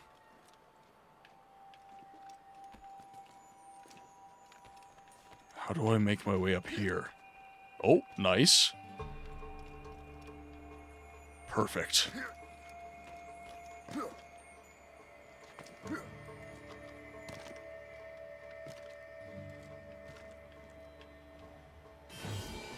Got it. Okay, so we've got all the chests, viewpoints, and collectibles, and now... right around here... we should be able to dig. And that should be Halifax all done. So let's make our way back to the Morgan. I am very tired, Darkfire. I'm doing night shift this week. So this week, I am feeling very, very debilitated. Especially today, because it's the middle of my week. But... I've been rescheduling streams like crazy lately, just because of how insane the work schedule's been. It's like every week, it's something different with work, unfortunately. So I just didn't want to reschedule the stream again. I'm kind of tired of having to reschedule streams. So I decided that I wouldn't reschedule, and I would just make it work. So here I am, very tired, very, very tired, but Give me some speed! Crowd it all on! I do love spending time with you all, so I wanted to make it happen.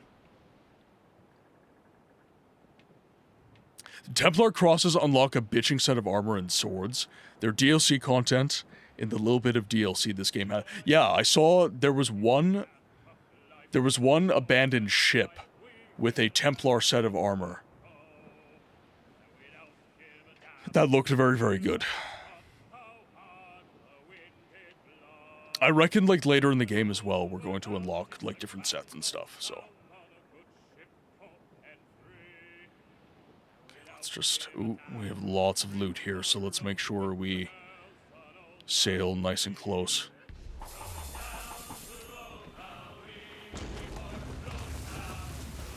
Whoa! Is that... Ooh, interesting. Okay.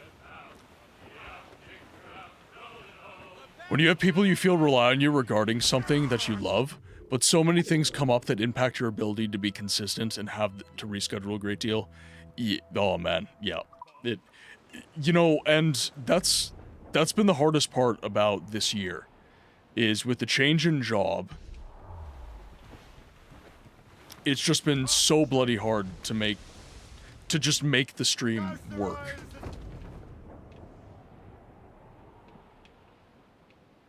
But now the stream has kind of gotten to a point where I have a community and I want to make it work. You know, if I was still, like, a year later streaming to, like, 3 people, I would still feel an obligation. I would still want to make the stream happen. Because, like, this is the way that I think about it, right? If you have a community of any kind, in my view anyways, there is obligation there. There is a... It's not so much that, you know, you owe it to yourself not to, like, take care of yourself, you know, like, today. I don't think any of you would have been mad if I chose to make this a self-care day and sleep in. But, at the same time, there's an aspect of this that is self-care for me. There is an aspect of the stream that is extremely important to me, which is the community. Like, I genuinely do love spending my time here. I wouldn't do it if I didn't. You know, there's lots of people, and I know they mean well, and they're like, make sure you're taking care of yourself. Make sure you're, you know, make sure you're not streaming too much, burn out, all that stuff. And I completely understand where everybody is coming from. Okay, I might have to just...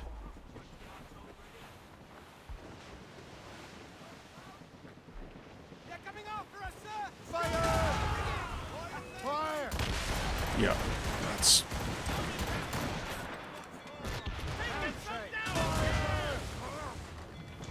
We'll board him. I'll have your life. Oh, come on, I held B down. What the hell?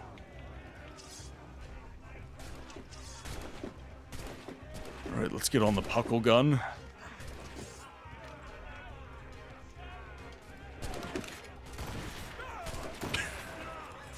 God. I laugh, but it's actually a truly horrifying injury being hit by a cannonball. Easy. There we go. Time for Halifax. Good old dirty Nova Scotia. As someone who has never been to Nova Scotia before. I've never actually been to the Maritimes. I've been all over North America. Been all over Canada, certainly. I was born on the West Coast, lived in the East, in Ontario. Been to the Midwest, but I've never been to the Maritimes. I've never once been to the Maritimes.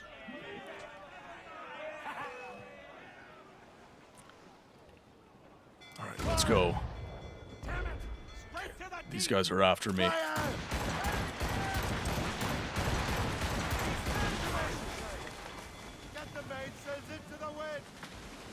Okay, we took that guy down, so let's just loot. And then we'll head into port.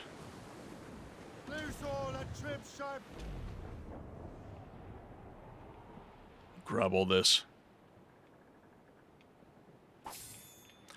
Dragon has been to Ontario, as I call it. I did not enjoy my time in Ontario, I will say. But I also, like, I was, like, in the downtown areas of Ottawa and stuff like that, and that was not my favorite experience. My parents also didn't really enjoy their work there, so, like, the family life wasn't exactly super balanced either.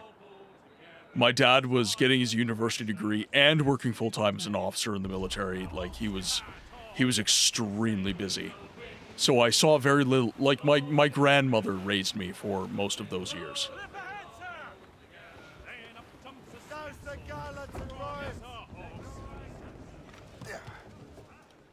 Alright, let's head into Halifax. Now let's find the sink point.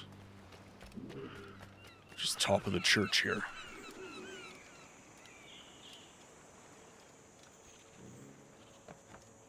Let's just be careful not to get caught.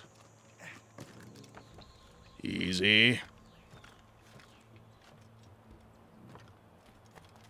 I think this is actually like an early game area. It's relatively easy, I believe, so nothing should be too much of an issue, but...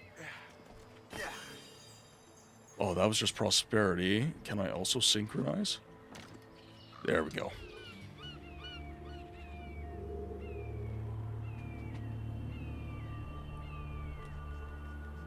Okay. Ontario barely counts because I was on the Canadian side of Sault Ste. Marie. Gotcha.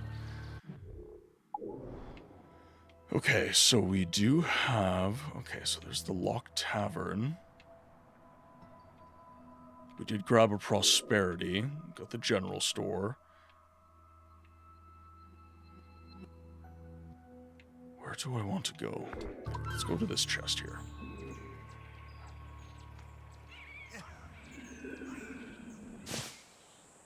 Drop down here.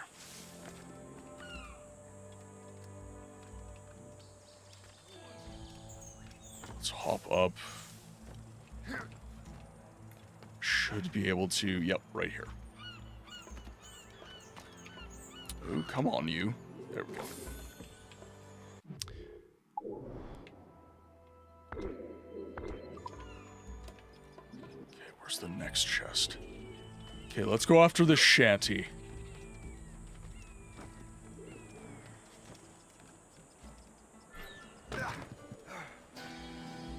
There we go. Got the shanty. Where is the chest? The chest is down here by the looks of it. Oh, even lower. Huh. So it must be on the shoreline. Yep. It's on the shoreline.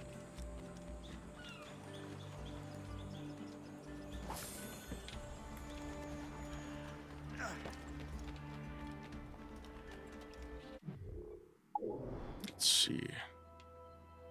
Okay, there's the resync there. There's another shanty. Let's make our way to this next chest. We'll try and stay behind the houses.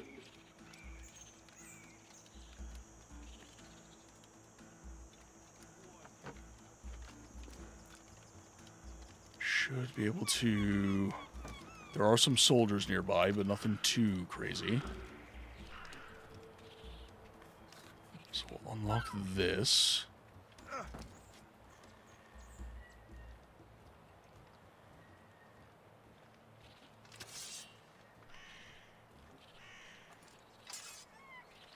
I don't think they're going to try and kill me. Unless I make myself, like, super... Oh, of course. I can hit him from here. You bastard.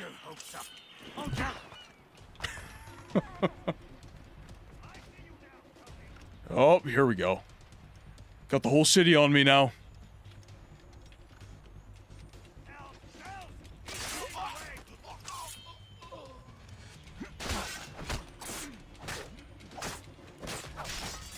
Perfect, got him. There we go. It's so fun when things go to shit. I almost try to make it go to shit, because it is fun. What is this? Oh, oh! Oh no! No, no, no, no, no, no! No. Let me tell you something! Okay, so we sabotage some powder, by the looks of it.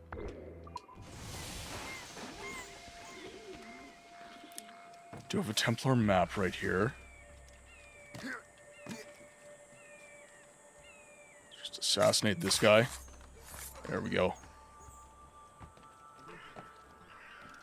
Templar map.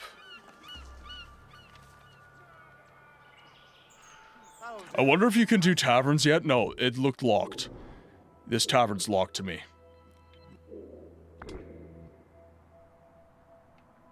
Okay, we do have another shanty.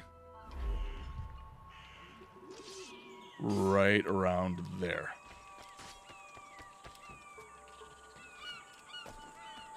So let's go after the shanty.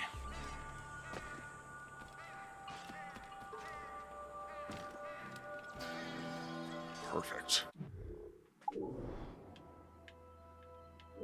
Let's grab our next prosperity, which appears to be on the top of the windmill. Let's make our way over. There appears to be another chest as well. So, okay, those I'm trying to kind of get a hang of the mechanics of this game. So, with prosperity, does it just unlock more chests, or do you get more out of the chests? Because every time I get a prosperity, it seems to me like more chests show up.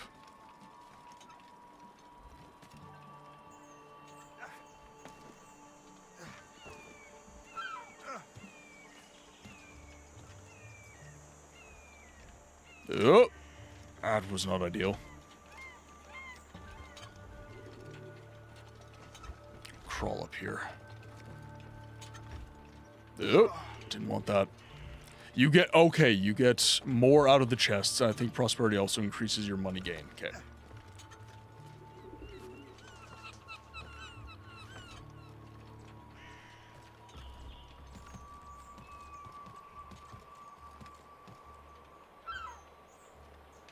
Oh, easy. Woo! Oh, no. I thought I would land on the roof. Ah, that's really unfortunate. Well, hopefully I still keep all that stuff.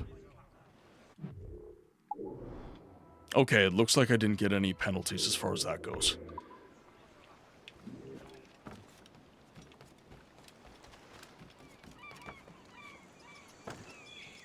Okay, let's get on the rooftop of one of these houses.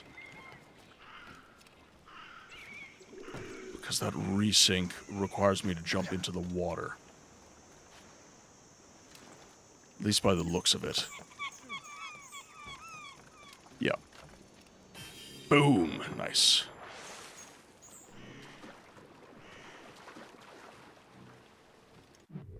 Now, is there anything else? We have another chest, and then that appears to be it. We have an animus fragment and a chest.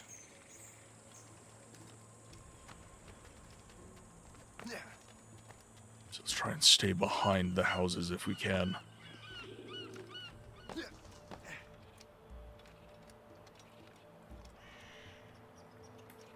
Just loop around here.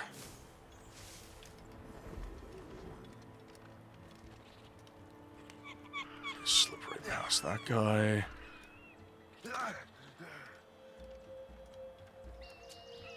Okay. Going relatively smooth.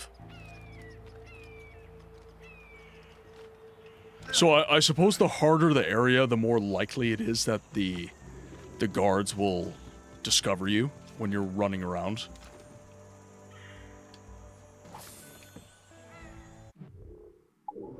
And then we just want the animus fragment, and then we're out of here. And that should just be jumping off the house.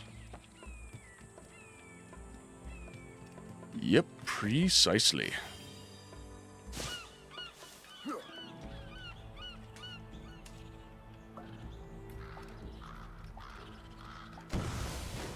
I'm not sure why I'm sabotaging, but sabotage sounds fun.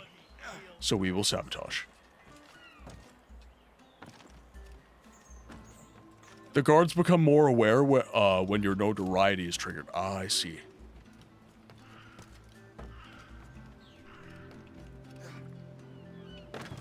Is the combat also harder, or is it just more of them? Okay, there's Halifax done.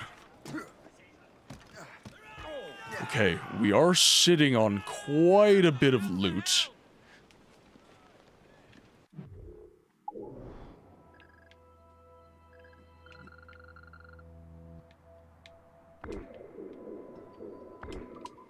Okay, let's head to Glace Bay.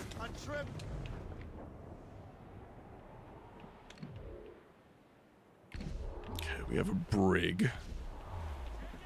You know what? Why not?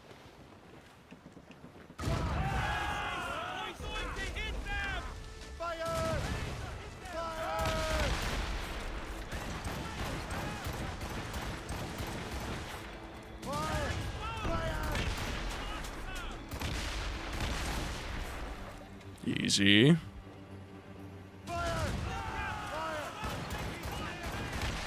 Perfect.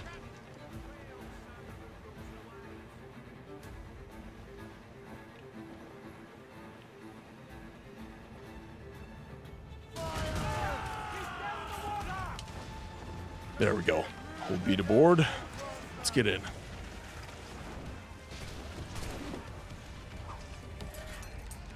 Wait till we get a little bit closer, and then I'll start using the puckle gun.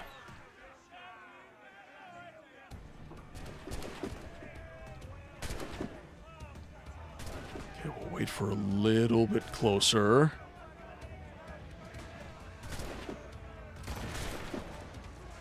Okay, not quite. I've only got 14 shots, and I've got to take down 10 crew members. Okay, there we go.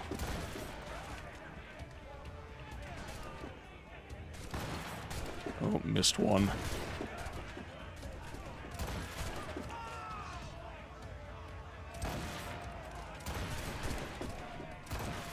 Okay, I'm not going to take them all down. Definitely not going to take them all down now. Yeah. Oh, I did! Nice! I'm surprised. I must have had some crew members using, like, rifle rounds or something. Alright. Let's get some more. Let's get some more loot. So the ship's actually in pretty good shape. We've actually got quite a bit of crew as well. Mates out! Let's go! Materials we have aboard can improve the ship, Captain. We will improve the ship momentarily. Worry not, number one. We shall improve the ship. Okay, I think we're still... Yeah, we've still marked out Glace Bay. Okay, so we've got 2 ships on the way that might try to fight us. Captain! We have trouble on our tail! It's a gunboat! British vessel gunboat, Captain! Fire! Fire! Fire! I might just take this one down. I won't even bother boarding it. I don't think there's enough... I don't think there's enough loot for it. Oh, looks like it's getting a little bit stormy. Fire!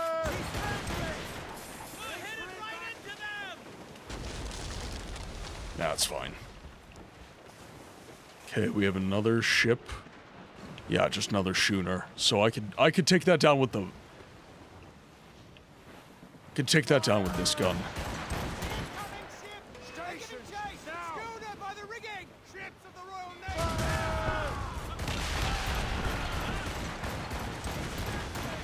Just take that down. Grab some loot. Get some more crew if we can.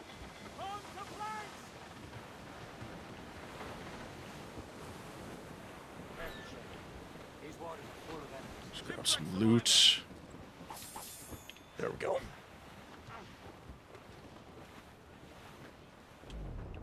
And we'll go up to travel speed. Yeah, like, this is just so atmospheric.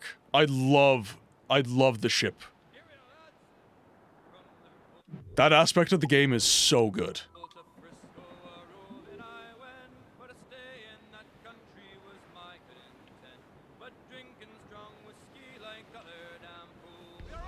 Oh, easy.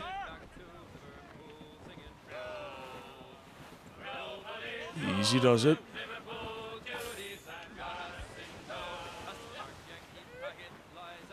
Okay, just gotta be careful here.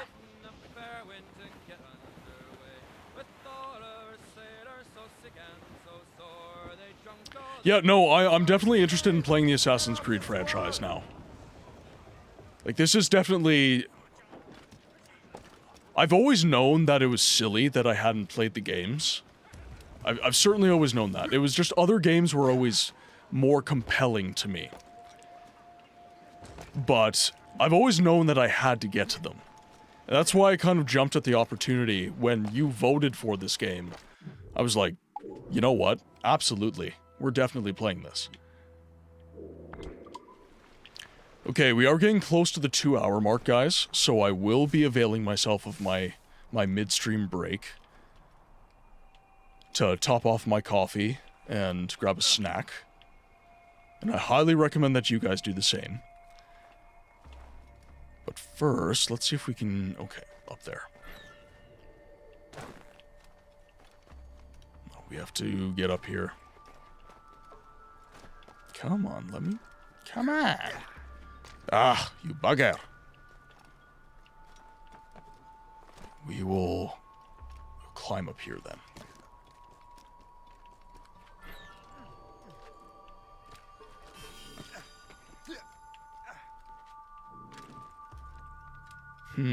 Okay, so we have to go that way. I thought long and hard after looking at rank 1 for about 10 to 15 minutes. Was happy to see someone's suggestion come. I am too. I am too. And I think that this is something that, you know, it's not that you didn't want to see it, like it was someone else's suggestion purely. Like, you definitely want to see this game get played, but I'm glad that it wasn't just you wanting to see this game kind of thing. I do like when you guys have suggestions that they kind of cover a lot of bases. They cover many people's asks. I think that, you know, Jerkops' vote for Stalker is kind of a similar situation, because Necro's been trying to get me to play that game for ages. Because Necro loves Stalker.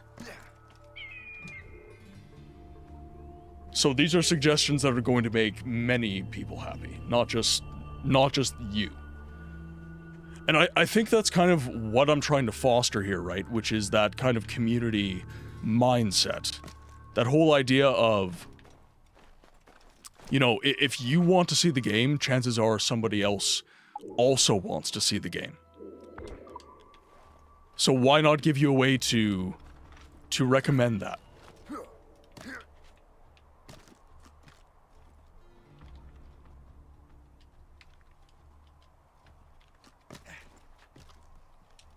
We're gonna jump down here, grab that chest.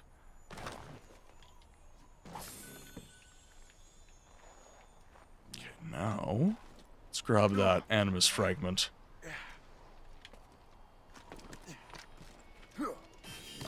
Perfect. Now what else? Let's grab that James Gunn cross.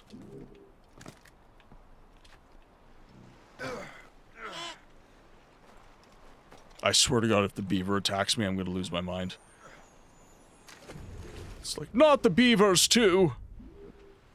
Every bit of wildlife attacks you in this game. All of it. Okay, let's dig it up. I don't like having to kill animals unless I have to. Like, I've always disliked in games when... In my mind, that's actually unrealistic, because in real life, most of the time, wildlife is not going to come after you.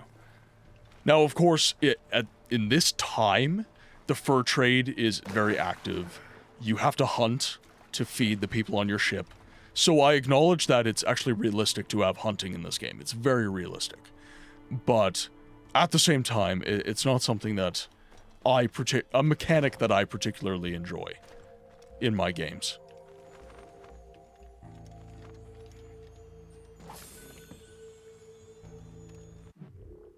Alright, so we have one more chest. We have a war letter as well.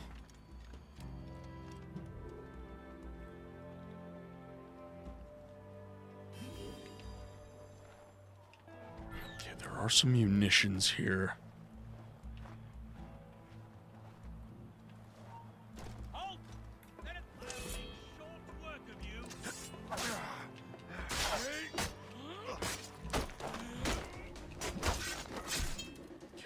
See if I can...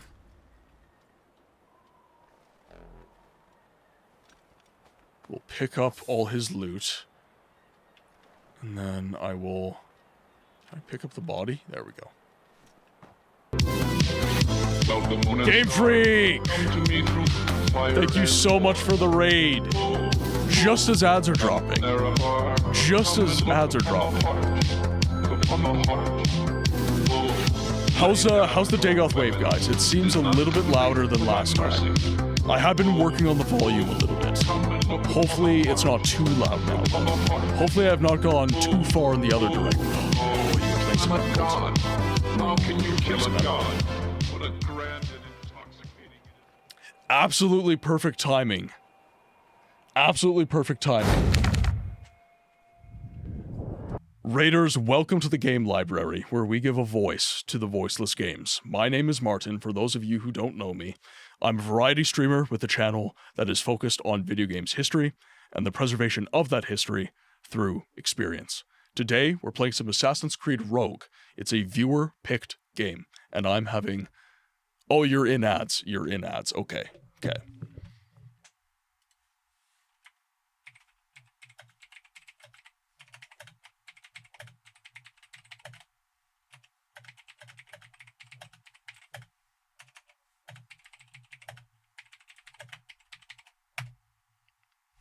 Okay, in that case, I will avail myself of the opportunity to do my BRB, and then I will say hello to the Raiders after we are back. So I will leave you with the clips. Don't go anywhere. We will see you in a sec.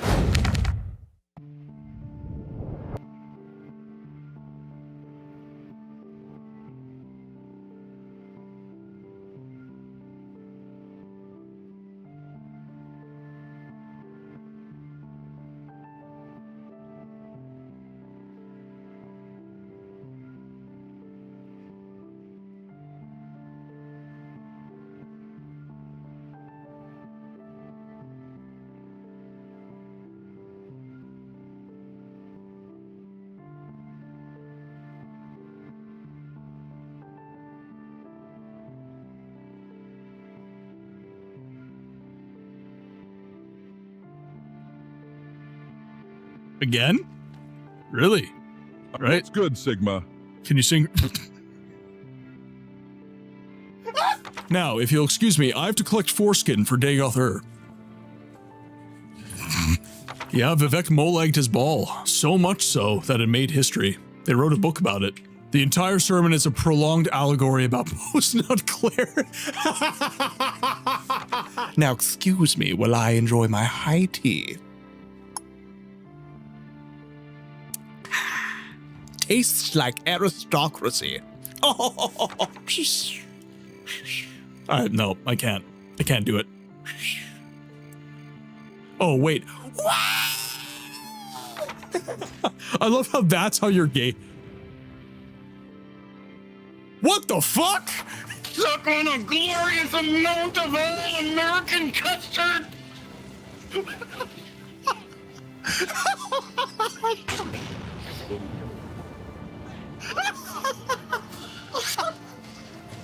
Yeah, goddammit! These fuck-ass Nords Nerevar, they're injecting the kids with skooma to change their natural Dunmer skin color.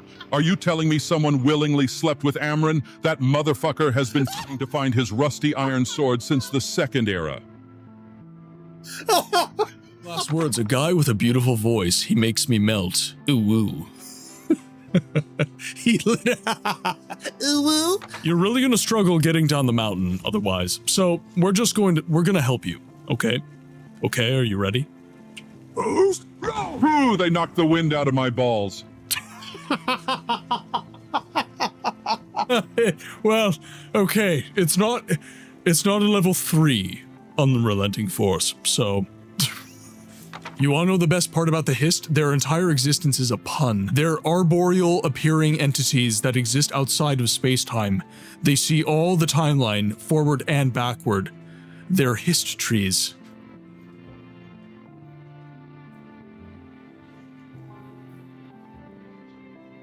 God damn it. You want more? You just saw your buddies get killed, man. Did he grabbed my arrow. I've been looking for you. Got something I'm supposed to deliver. Your hands only. Dagoth's drawing?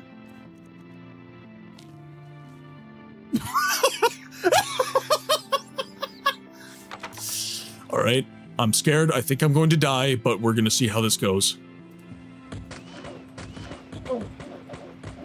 All right, ran out of stamina and got kicked on the ground a whole bunch. I will burn this building down. I'm underslept. I have 3 hours of sleep. No coffee. The fuck? This is a trust cannon chat. I believe I could fucking die! Oh no! Bye, bud. In that case, Melly, I'm sorry. The road is long and troubled, and we need No, to ride Melly, away. why are you doing Now this? we mount our mighty steed to gallop down the way. With strength and fervor, Melly! his mane flowing in the No! wind. Cerberus climbs atop him, a new journey now begins. Yamate Cranberry, the greatest horse you'll ever see, galloping with speed and might, now sing along with great delight. Yamate Cranberry, clippity, cloppity, clip. Yamate Cranberry leads us on this trip. Oh, what have I done? Like, ooh, yay!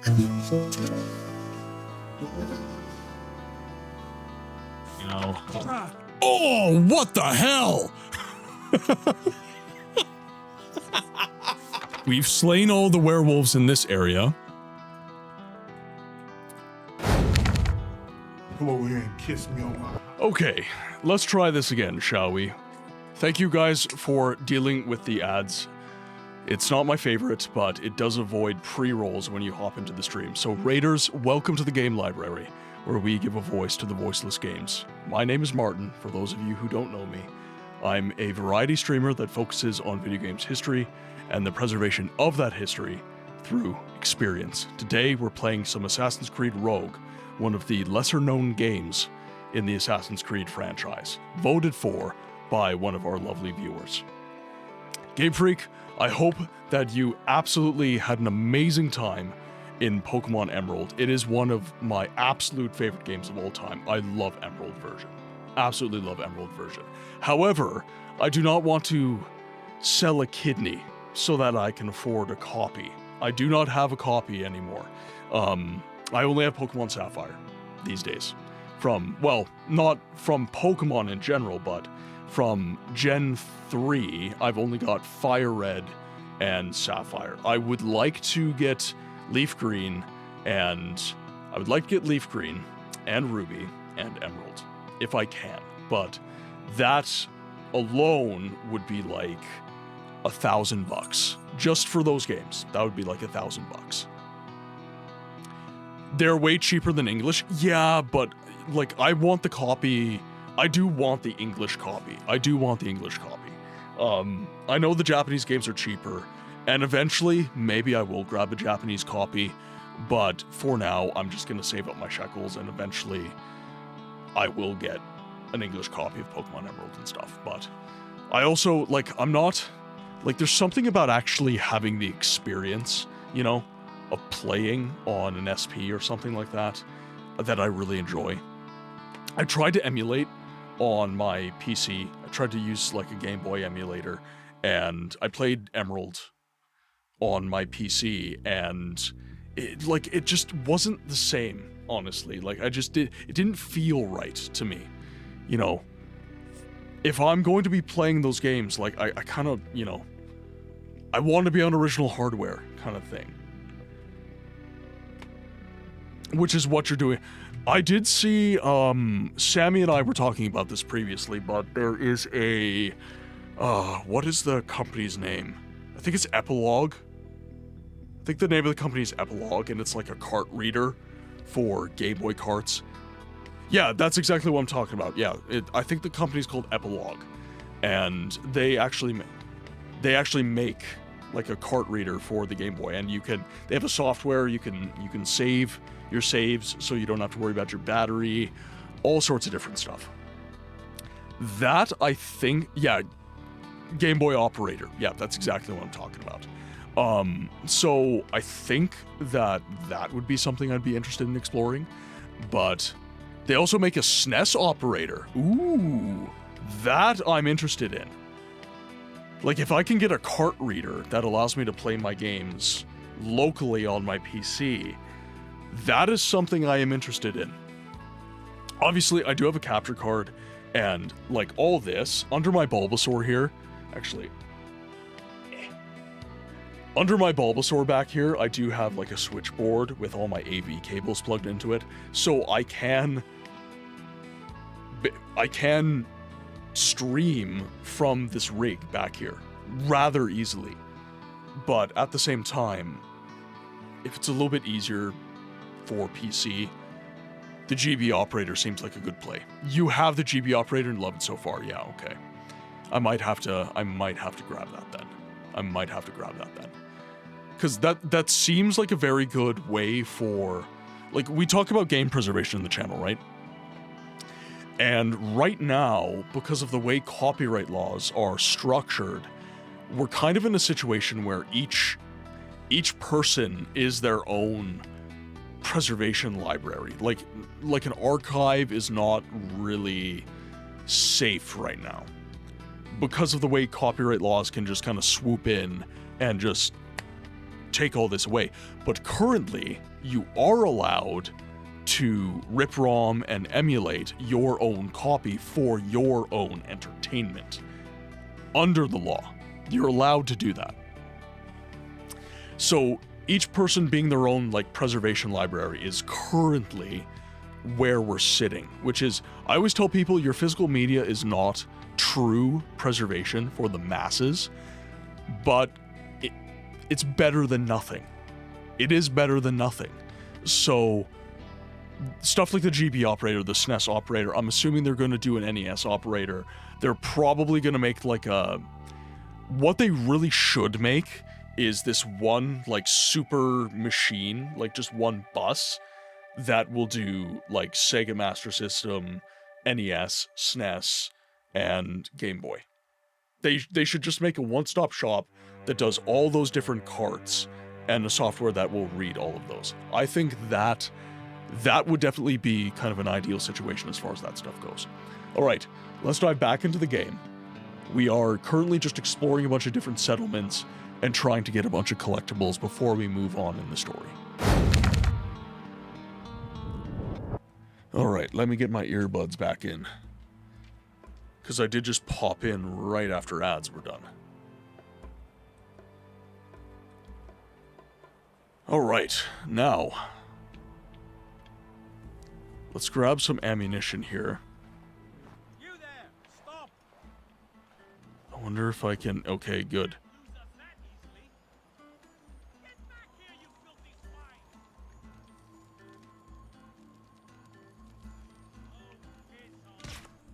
I wonder if I can... There we go. Perfect. I like that. I really like that. Okay, so these guys have taken a nap. And... Okay, good. Oh, I walked into fire. That's unfortunate. But Game Freak, before I forget my manners, if you have to raid run, please do your post-stream care. Get your food, your water, your sleep, whatever it is that you need. It is very, very important, so make sure you're getting it. Why not just berserk dart and make him kill his buddy? Because I'm living vicariously through them. I need sleep. So I'm making them sleep instead. There we go. Let's make our way back to the Morgan. Easy does it. Yeah, I am saying that I'm on 6 hours of sleep right now, but it's actually probably more like 5. Because I did get woken up by Mrs. Books getting ready. Actually, we are sitting at like 10K. So let's see what we can afford here. Just got back from the lady's house. Brought her some shrimp pesto pasta with tomato and parm. Ooh. That sounds decadent. I'm not gonna lie. Okay, so front carronades are fully upgraded. Hull armor, we can't afford. It was super basic and easy. Yeah, but still, that sounds like it's really flavorful and tasty. Round shot strength. Okay, that's a relatively cheap upgrade. I do like the puckle gun. We shall upgrade the puckle gun. Let's do round shot strength. And that seems to be all we can do. So we'll call it there. And then we'll make our way to the next port. So the puckle guns, far more effective now, and so are the broadside cannons. The explosive shot, that's probably the front carronades only. I believe those are the only explosive shots that we have. Alright, let's see. So we do have some chests and stuff that we can grab over there, but... yeah, we're going there. I'm trying to see if I can get the Viking sword just outright. That would be really sweet if I could just get the Viking sword just... and then continue in the story, because the Viking sword is way better than what we're using right now.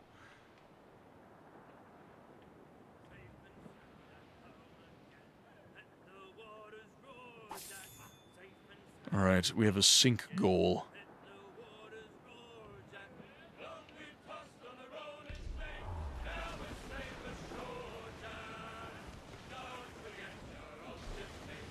Let's move in a little bit closer. Take the... just missed it.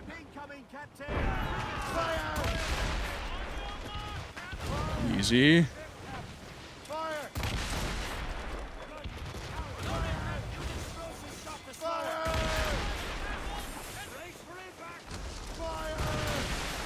Right. Now there was another small boat. Yep, right here.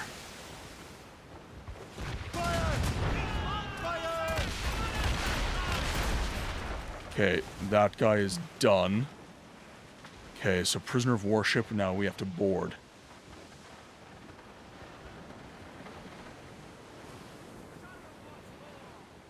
Okay, let's take all the loot that we can from here. And now we'll board this guy. I'm glad we didn't have to send too many rounds this guy's way. Okay, now let's board nice and easy. Perfect.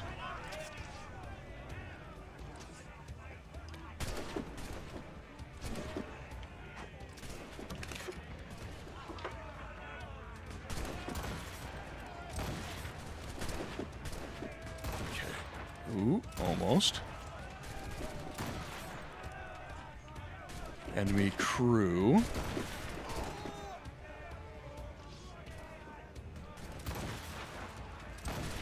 Perfect.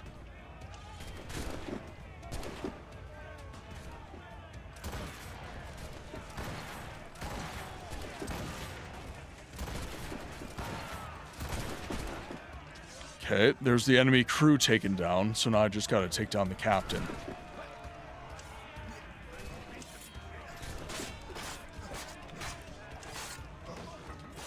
Okay, he's downed. Okay, enemy captain.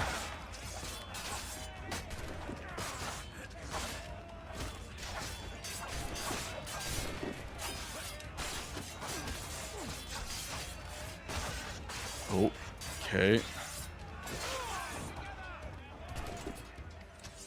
Enemy captain. There he is. Perfect. Did I just show him as a sleep dart? Perfect.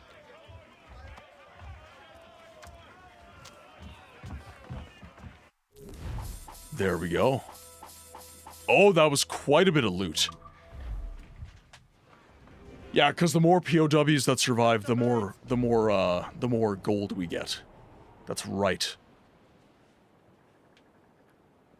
So we're already able to afford another upgrade, I think. What do we have here? That's probably another brig.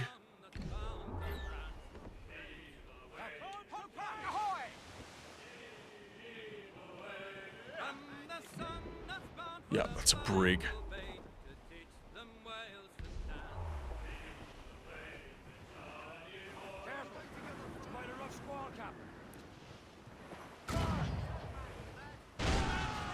Hit him.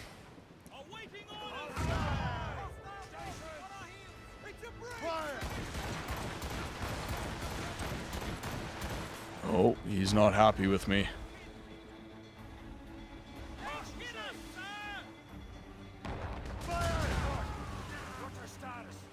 Oh. Okay, gotta be careful. That's the one thing I don't do during ship combat. I don't keep enough awareness of my surroundings. Okay, we got another ship that's coming at us. Whoa! Interesting. Leading your target. Sassy boy. Okay, I think that I feel like ramming you. Oh. Come up on the broadside.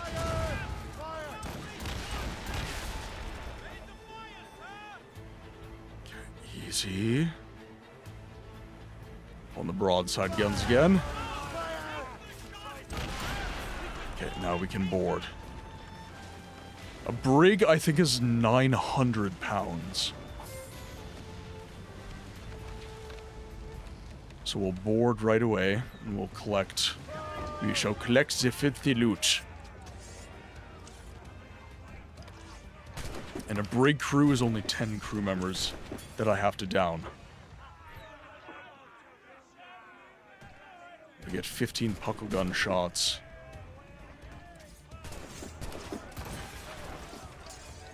Took him down. Down. Down. Down. Downs. Downs. Downs. 2 more. Down. Down. There we go. Didn't even have to board. Keep the crew members alive, get as much loot as we can, little damage to the ship. Like, am I weird for doing that? Like, I get the sense that most people actually board the ship. Like, am I weird for just arming the puckle gun and just not boarding at all? That seems to be the optimal way to do it. I don't know, maybe I'm a weirdo for doing that. I know Flameborn was surprised that's the way I played it last time.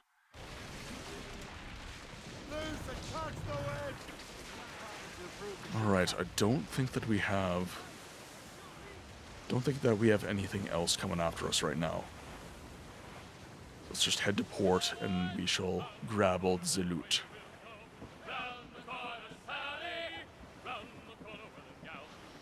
I used the puckle gun, it made everything so much... Yeah, exactly. That's like, it just seems optimal. You max upgrade the puckle gun. And then you don't even have to get on the ship. You don't lose any health. You don't lose crew members. Like, maybe the Morgan gets damaged a little bit, but... For the most part, I don't think you'll run into any issue. Ooh, wait. Viking sword.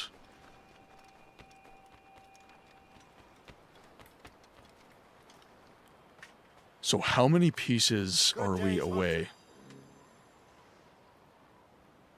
Okay, Viking sword. 6 out of 15. 6 out of 15. Okay, let's see. Where's my perch? It's right up there. So I wonder if there's a way to climb this cabin here.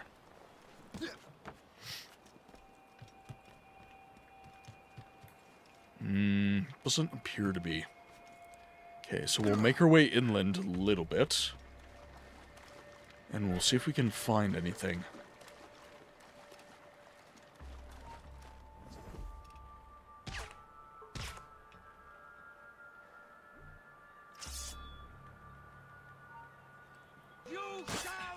Oh, shit.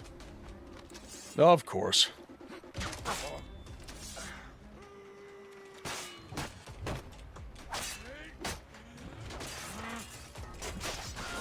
Nice! That's not bad. That's not bad at all. That Berserk Dart's actually good stuff. Okay, we're gonna definitely use that in the future. Okay,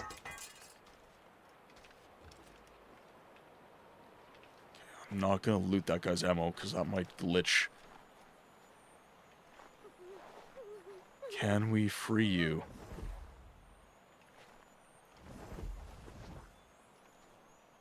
Okay, I can't... So clearly they like those soldiers. Sorry, ladies. Okay, we'll climb up this.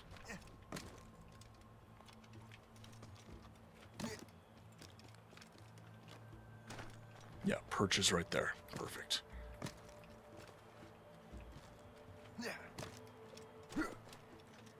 And there we go.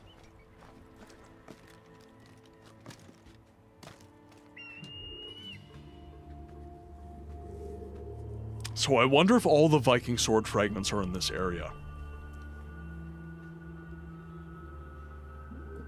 I'll have to see. Let's see. Okay, so this one has Viking sword fragments. We've explored that one. It does not look like we've explored this one.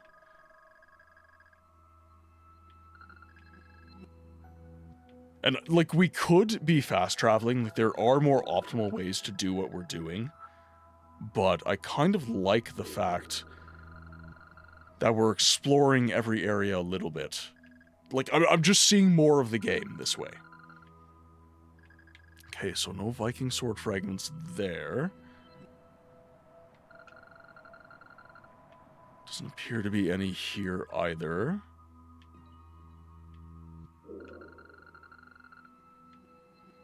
None there. Okay, so there are still a lot of, like, all the ports in this peninsula right here. We haven't done any of that. There's no sword fragment here, but there is more stuff. So this seems to be, maybe this is where we started. Okay, so we still have quite a few ports that we need to explore. Terra Nova. I think we've been there before. But I don't think there's a sync point. Which is why we don't have that, quote-unquote, discovered. Yeah, okay, so we'll make our way through this entire area. Up through here. And then that will be the area fully explored. Terra is a fancy word for dirt. Actually, fun fact for you. The reason that most planets in sci-fi are called Terra is because Earth kind of loses its meaning. Right? Because Earth, that's our way of saying dirt. And so is Terra. But when you go to a foreign planet, what are you going to call the ground? You're going to call it Earth. It's Earth, right? So a lot of sci-fi authors, they use the Latin word. So, because like Earth is Germanic. That's a Germanic word. A new hand touches the beacon. Thank you so much for the follow, Ali. Welcome to the game library. I hope that you're having an excellent day, my friend. But the Germanic, which is the English phonetic for dirt, Earth, that kind of loses its meaning in sci-fi, according to a lot of these authors. So they switch to the Latin, Terra, to refer to planet Earth. Really? Earth sounds so not German, like a nice word, unlike all their other words. So it's German-derived. Right? It's a German-derived word. Like English, it's an English word, but it's from a Germanic base. of English. Because English is one of those weird languages that takes from both Latin and kind of Germanic languages. English takes from the Romance languages and kind of the more, like, Gallic.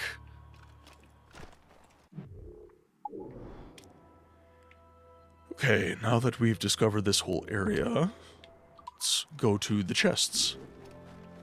Actually, I think I could probably just jump into a snow pile from down here, if I'm not mistaken.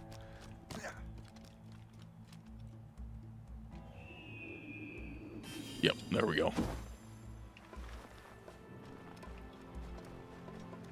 Okay, so the chest is going to be right around here. Yeah, just up. I might have to, yeah, might have to crawl up here.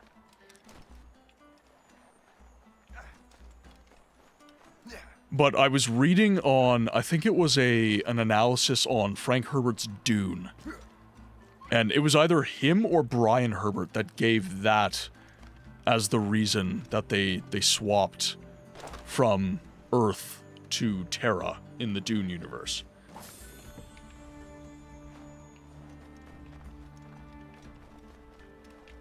Okay.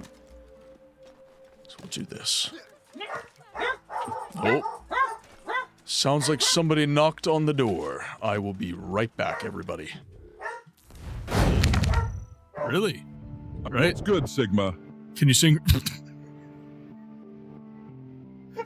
Now, if you'll excuse me, I have to collect foreskin for Dagoth Ur.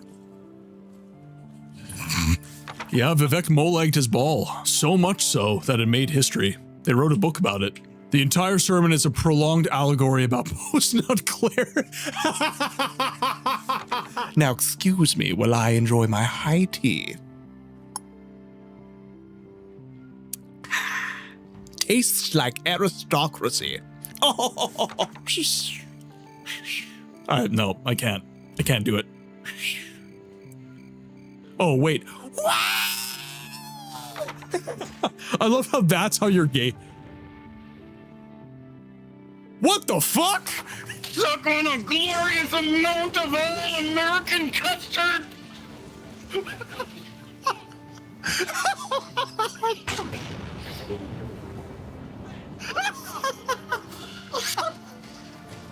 Yeah, goddammit! These fuck-ass Nords Nerevar, they're injecting the kids with skooma to change their natural Dunmer skin color. Are you telling me someone willingly slept with Amron? That motherfucker has been trying to find his rusty iron sword since the Second Era. Last words, a guy with a beautiful voice. He makes me melt. Ooh woo. Ooh woo. You're really gonna struggle getting down the mountain otherwise. So we're gonna help you, okay? Okay, are you ready? Ooh, they knocked the wind out of my balls.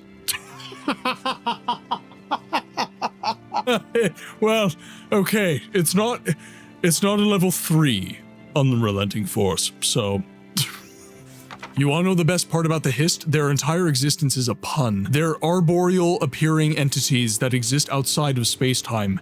They see all the timeline, forward and backward. They're Hist trees.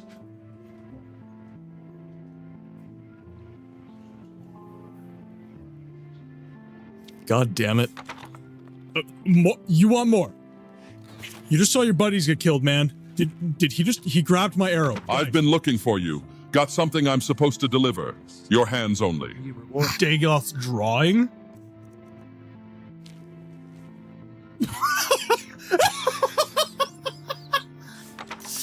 All right, I'm scared. I think I'm going to die, but we're going to see how this goes. All right, ran out of stamina and got kicked on the ground a whole bunch. Burn this building down. Apologies for that, everybody. The contractor just finished the work on the house, so he just needed a signature. George, welcome in. Hope you're having a good day, my friend. Hope you're having a fantastic day. Welcome in, officially. How are you? How's the week been? English borrows words from everywhere. That's why it's so inconsistent. Well, and that's why it's one of the hardest languages to learn. because, like, I kind of complained earlier in the stream that German grammar seems kind of unnatural to English speakers, but all of English, there's parts of English that kind of feel natural to people, but there's also parts of English that feel very, very strange. There are terms in the English phonetic that are just stolen directly from, like, French and German, for example. So that part is rather easy, but then our grammar, for example, can be very, very difficult. All right, you guys get treats. I guess you technically were guarding the house from strangers, so here you go. Here you go. Thank you. Thank you, sir. Okay, Quinn, you just spin. There you go. Okay, that's all you get. That's all you get. You just get one treat. Because otherwise you're going to be a mooch. All right. Let's go after the sea shanty next, I think.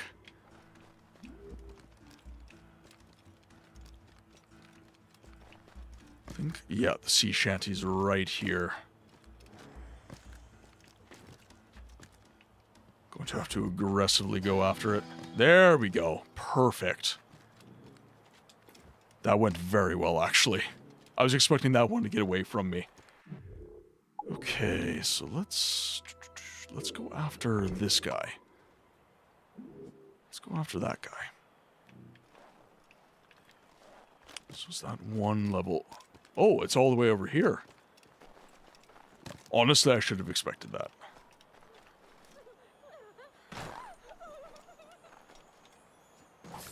I was expecting to be able to rescue these ladies. But that does make sense that there would be certain people that are obviously on the side of the redcoats in this situation. I do find it odd, though, whenever we land in French settlements, we're an ally of neither. If we land on a French settlement, we also get attacked, which is interesting to me. One of the fewest... well, and that's why it's... So, George, my channel focuses on... You're not a Templar at first. This is my first ever Assassin's Creed game. And this was picked by a viewer specifically because it is one of the less recognized. We focus on games history and games preservation on this channel. Oh, okay. There we go. Up you crawl, sir. And down here. But because this is one of the lesser recognized in the franchise, because it was overshadowed, it was released exactly the same time as Assassin's Creed Unity. So it sold, I think, 500,000 copies, which is terrible for an Assassin's Creed game. So there are actually a significant number of people who just either don't know about this game or simply haven't played it. They omitted it.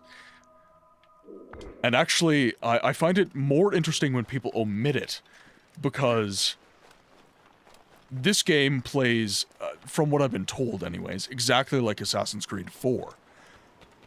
So there are a lot of people who said, well, I played Assassin's Creed 4, I don't want another story within that gameplay loop, so I'm just not going to play this.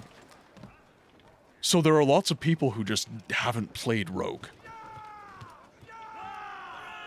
which I find super, super fascinating, because I'm very much enjoying my time in this game.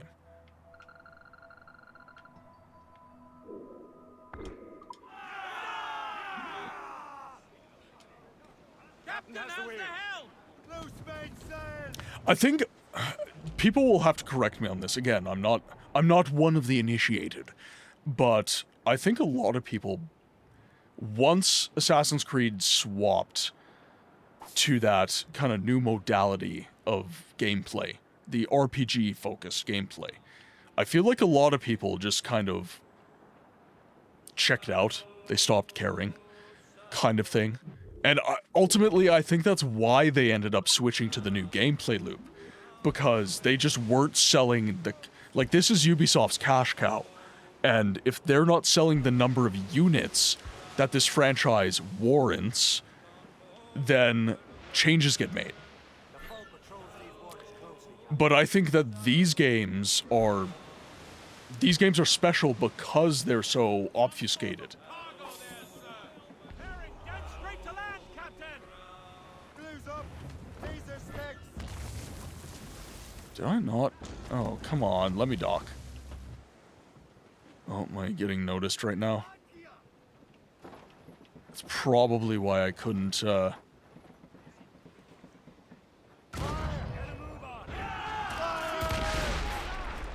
your mark, Captain! I might have to take these guys down. Escape. Come on, can't see. There we go. Oh, money shot. Hey, nice. Catch some wind. I might as well loot this guy. We'll board you just for the fun of it. Pull them in with the wheel. On the puckle gun.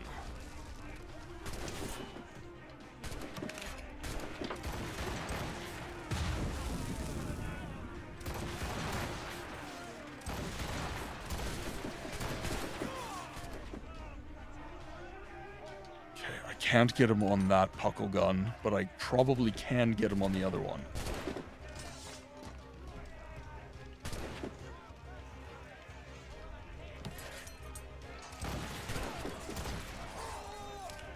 There we are. Perfect. They also released Assassin's Creed Syndicate, which sold badly, which was the last game framed in the original gameplay loop before switching over to the RPG games. I remember Ubisoft apologizing to fans after Unity due to all of the glitches and bugs that weren't present at its launch. Then Syndicate's story was too silly for yeah, so I think that in addition to all of that you just stated, I think that the gaming public is also just incredibly fickle. I released a video last week on how it's just stating a fact that Code Veronica is not like Resident Evil Veronica is not Resident Evil Code Veronica. It seems like something simple, but a lot of people say this remake Veronica is preservation. It's preserving the Resident Evil franchise. It's a new game. I get that, but at the same time, Enemy heading for us, sir. Schooner by the rigging. that is not That ship, Captain. Fire! that is not preservation of the original media. That is not preservation of the original game. And as someone with a channel focused on games preservation, I point that out. I'm just like, hey, listen, this is the language that you're using, and it's not. Oh, whoops. It's not altogether accurate what you're saying here. And so many people actually shit on the original games. They're like, well, it needed a remake. It's terrible. And like Veronica is one of those games that it's one of the harder games for you to just access as a modern gamer. If all you've experienced is modern games, Code Veronica is very, very difficult. I understand that. I'm not mad it's getting a remake. But when games like Code Veronica get remakes that are, shall we say, more enjoyable according to the public, you really have to be careful. And the people who do enjoy that original experience need to advocate for it. And it kind of just showed me how fickle the public actually is. It's very much a struggle to get these old games, especially after they get replaced by a remake. It's very, very much a struggle to get a lot of these old games and a lot of this old media to get recognized. Like, that's how we lose games. That is the mechanism through which games are lost. And many people, for one reason or another, refuse to acknowledge that mechanism. maybe it makes them feel bad or whatever, but they just refuse to acknowledge that mechanism by which games are lost, which is, frankly speaking, it's just recency bias. Tuna, welcome in. Hope you're having a good day, my friend. I'm playing Code Veronica at the moment for the first time. Honestly, like, that's the thing. Like, these games are not... They were fun then.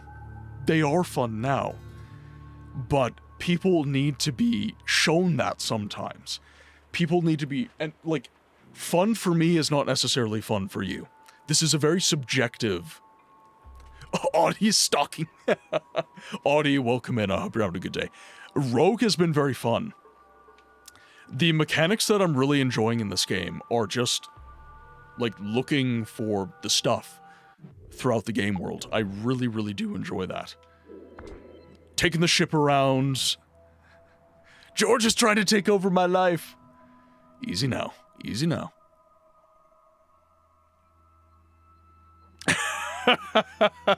Hey now, editing is hard. You watch your mouth, George. Editing is hard. But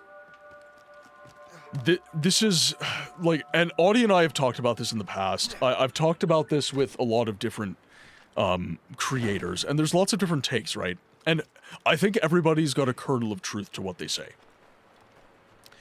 So I insist that one of the mechanisms by which old media is lost is by replacement by new media.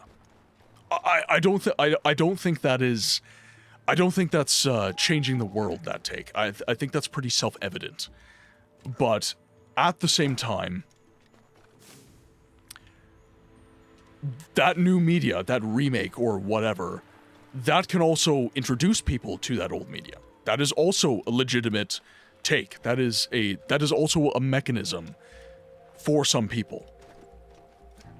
So what I'm saying as somebody who's kind of orientated towards the preservation side of things, it's not that we shouldn't make new media. It's not that, like, I'm not so conservative that I say we should stop making stuff. We should stop trying to progress. I understand that we need progress. That is important to do. But we also need to, as the people who are perhaps a little bit more conservatively minded, we need to remind people of where they came from. We need to educate, elucidate. I kind of made like a catchphrase recently, which is, what do game preservationists do? We rediscover, we restore, we preserve, and then we advocate. That last step never ends.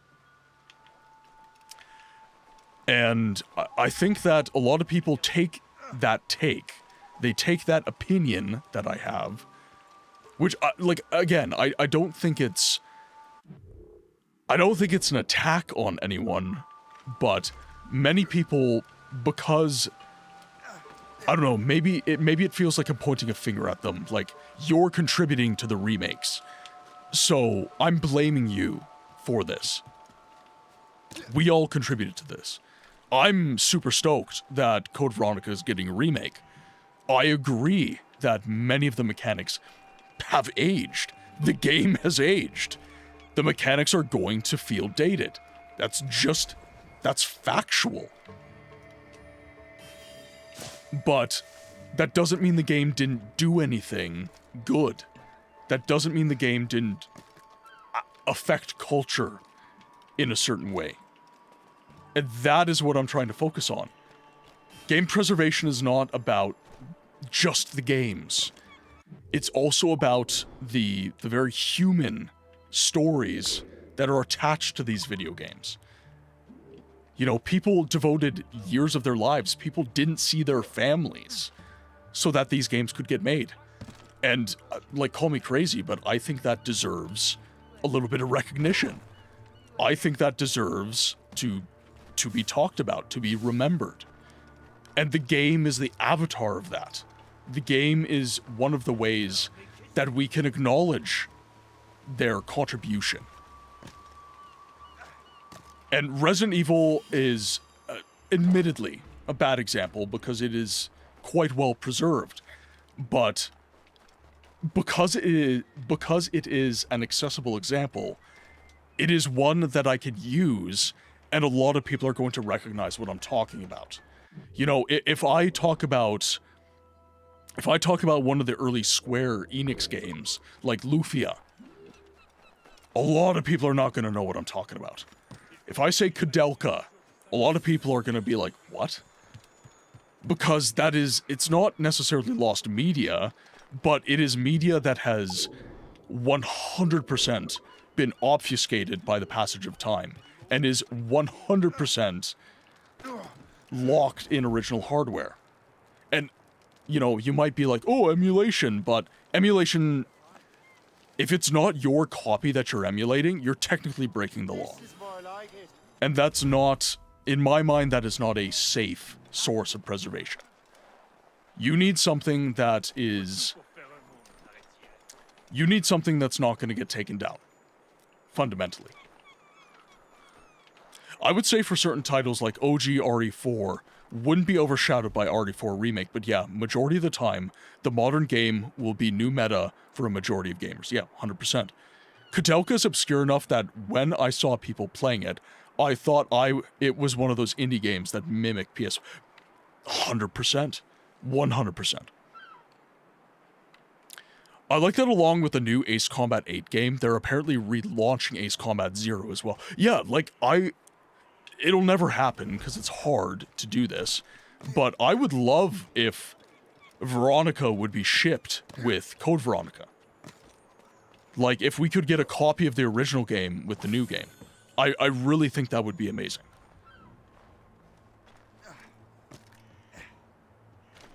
Okay, let's see. What do we got here? Okay, so there's the war letter. Over that way.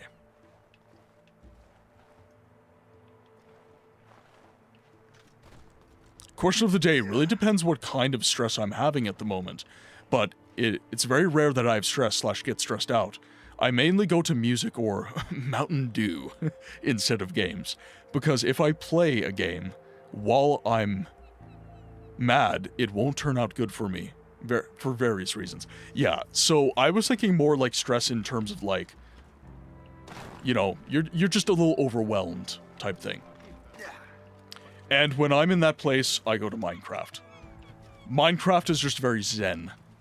Takes me to a very zen place. Twitch is pretending the clip isn't there, but I made one, named it You're Welcome. Good clip. Okay. I will take a look. Most of my clips I make outside of the stream. Just because I can refine a little bit more. But every now and again, I do spit some fire in the stream. So I should be better about actually like pulling from the legit stream when that happens. Like, take for example Bloodborne that recently got on emulation. The devs behind the port made it have 60 frames per second options, which the engine is not supposed to run at. It was 30 FPS for a reason, so it leads to all sort of wonky outcomes that need fixing to work properly at said 60 frames per second. Well, yeah, I think that when the fans do stuff, it's cool. Like, it's admittedly awesome that the fans do fan projects. But, honestly... Masera. Oh, see, this is what I mean. Astral, welcome in. No! Oh, dear God.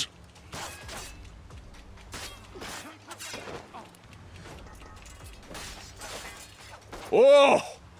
Woof. Oh, shit.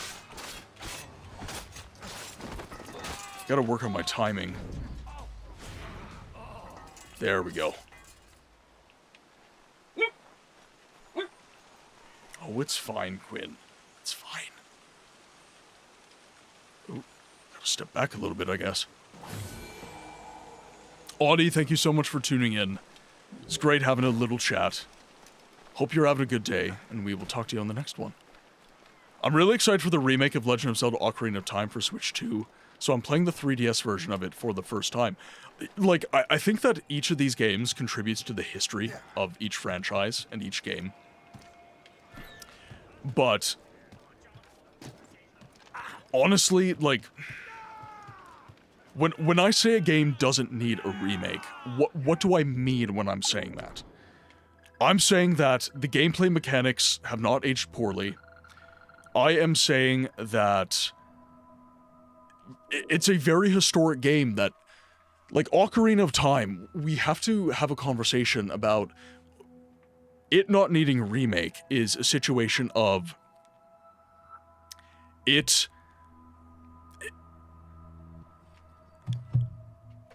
what we just talked about was the mechanism by which modern games obfuscate original media, right? So, with the Ocarina of Time, it is one of the most historic games ever made. So we have to ask ourselves, why do we want to obfuscate that? Because it's going to. It's just going to. So why do we want that to happen? What are we gaining from doing that? I don't think there's any new audience that you're going to gain from doing this. I don't think that the main game runs poorly. YSC, welcome in. I hope you're having a good day. Hope you're having an excellent day. But Ocarina of Time, it runs fine. It's ported everywhere.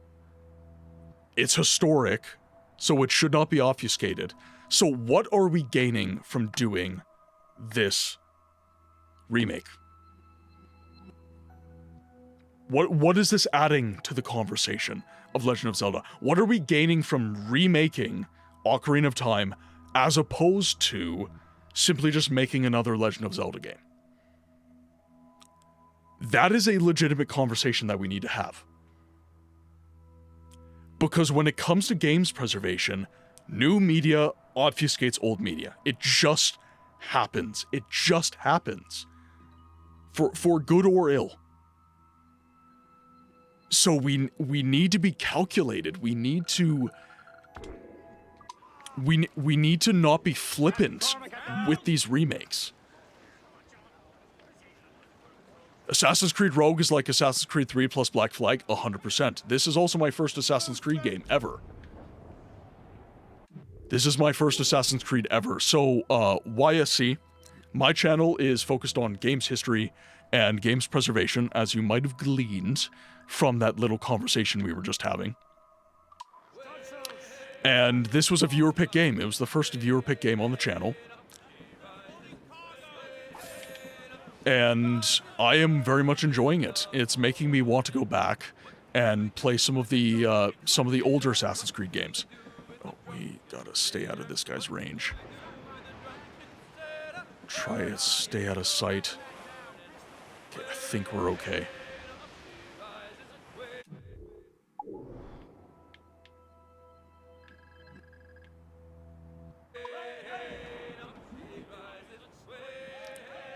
Okay, we might end up in a battle here. But luckily it's just some schooners. So it should be relatively easy fight. Assassin's Creed Rogue is a rushed Assassin's Creed game. Like 2 Assassin's Creed games were released in 2014. It was just a follow-up for Assassin's Creed Unity. Well, and this is part of the conversation, right? What was lost as a result of, you know, this game being released so close to a bunch of other games. I think I mentioned it multiple times in the stream, but this sold 500,000 copies, which is, for an Assassin's Creed game, is abysmal.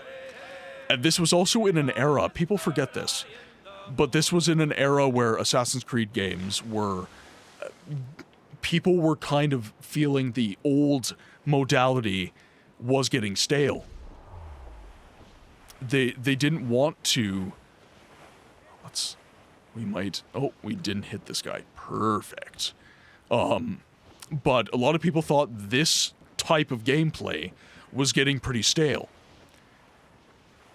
So, you know, as much as we criticize the swap to the RPG, This is Ubisoft's cash cow. They were going to change the gameplay loop so that these games would keep selling. It was going to happen. So, speaking of game preservation, if these games, which obviously they are preserved right now, thank God, but if we lost these games, we would lose that part of the conversation. We would absolutely lose that part of the conversation. Which it speaks to the mechanism of games preservation. It's why keeping games like this around is a good idea. Because we can have cool conversations about this kind of stuff. It is really my first Assassin's Creed game, but obviously Assassin's Creed is a part of the zeitgeist. Assassin's Creed is part of the zeitgeist, and I have, as a millennial, it's a part of my life. Whether or not I've played them or not, these games are a part of my life. People around me talk about them. I've seen images of the game, I've seen gameplay of the game, whether I've played them or not. But this is the first time I've sat down with a controller in my hand and played this game. I'm also just a very historically minded person, so whenever a video game comes out, I'm definitely consuming a lot of the history of video games. Especially recent, like now that I've made this the purpose of my channel, it's definitely something that I'm focusing on quite a bit more in my life. So let's see, we've got our perch up there. It seems that we have a path coming up this way.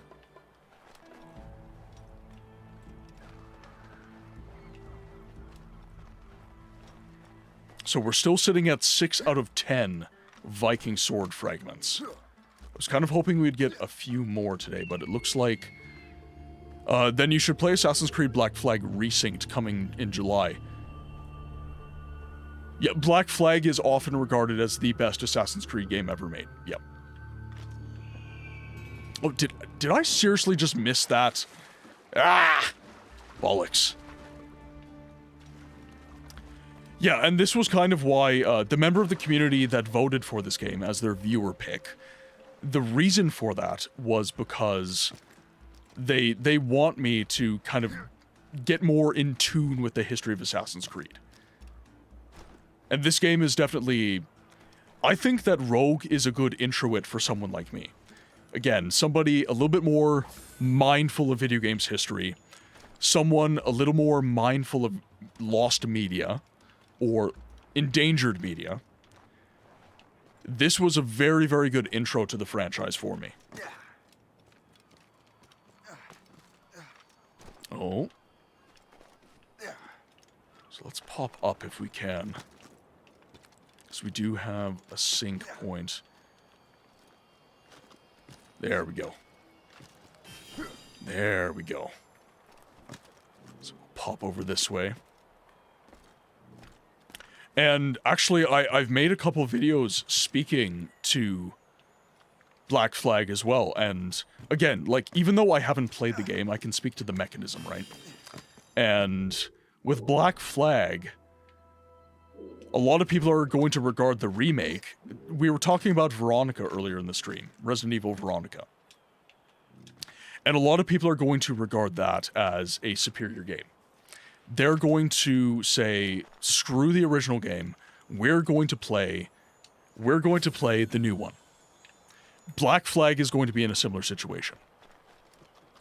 There's I would say a large subsect of gamers that actually believe that this is dated gameplay and dated graphics. Even though I would say, as someone who, like, legitimately, I play old games constantly. This is not badly, this did not age poorly at all.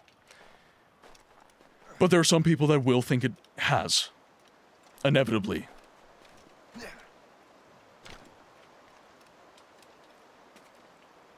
So let's hop down here.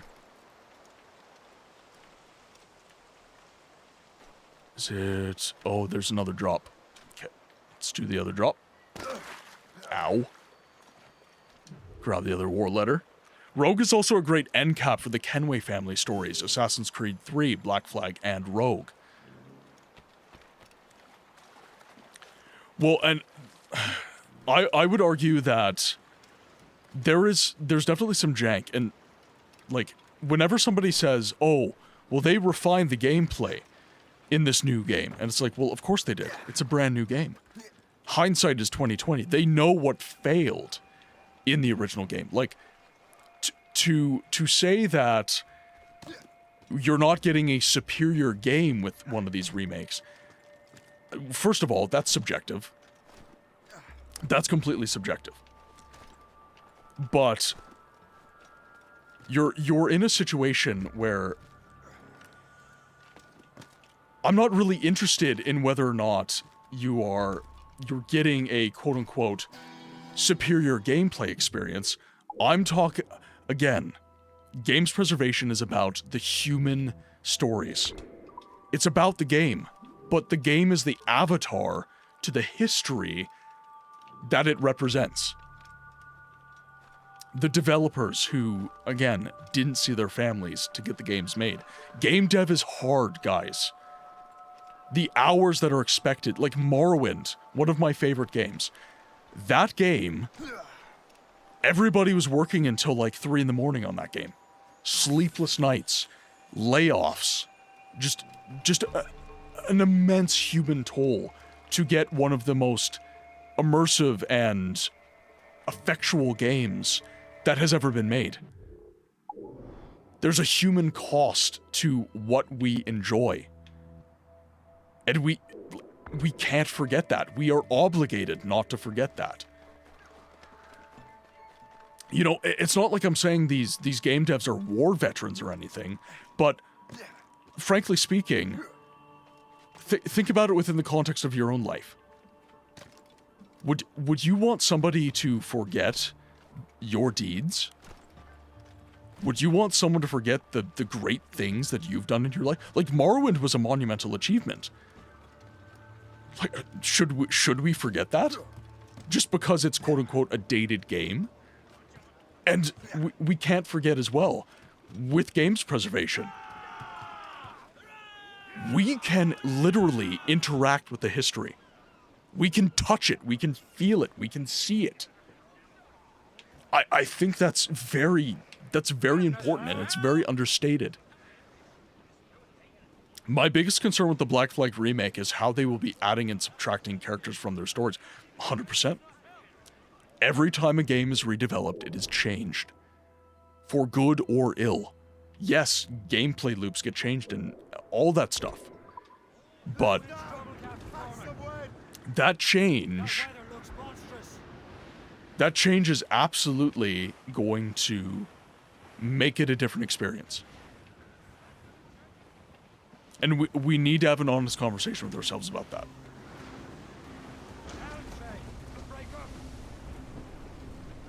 Easy. Oh, whoops. Just sunk a boat. Oh, blizzard tornado. Do not die, please. Okay, we'll loop around. I can't go up to travel speed because we're in the storm. Oh my god, I can barely see.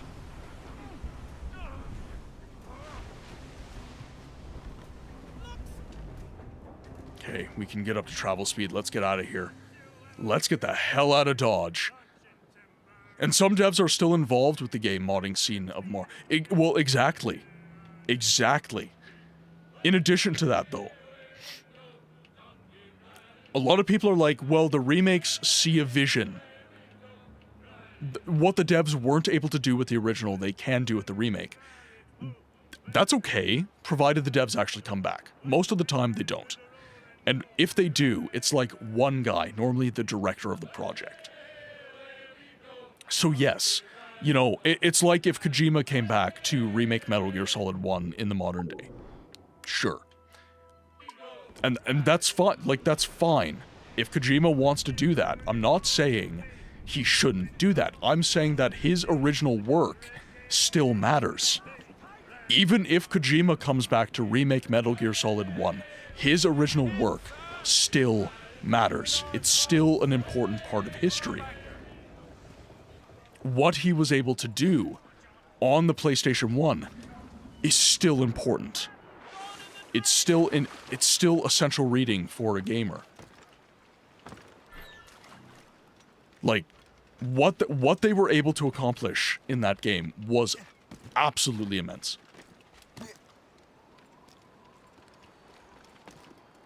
Hell, that Asper remaster of Deus Ex supposedly had zero involvement from the former developer. Exactly. And we need to be 100% here. Most remakes don't. Most remakes do not involve original developers.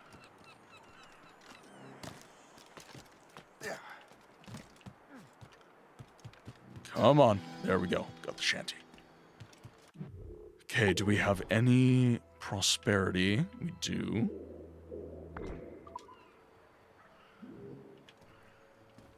And it was roughly... Oh, right here. Nice.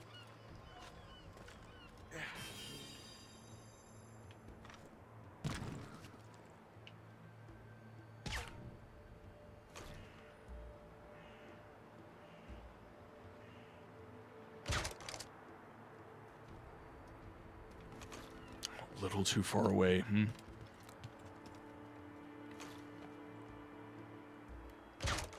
There we go. Alright, there's my sync. There's my sync point.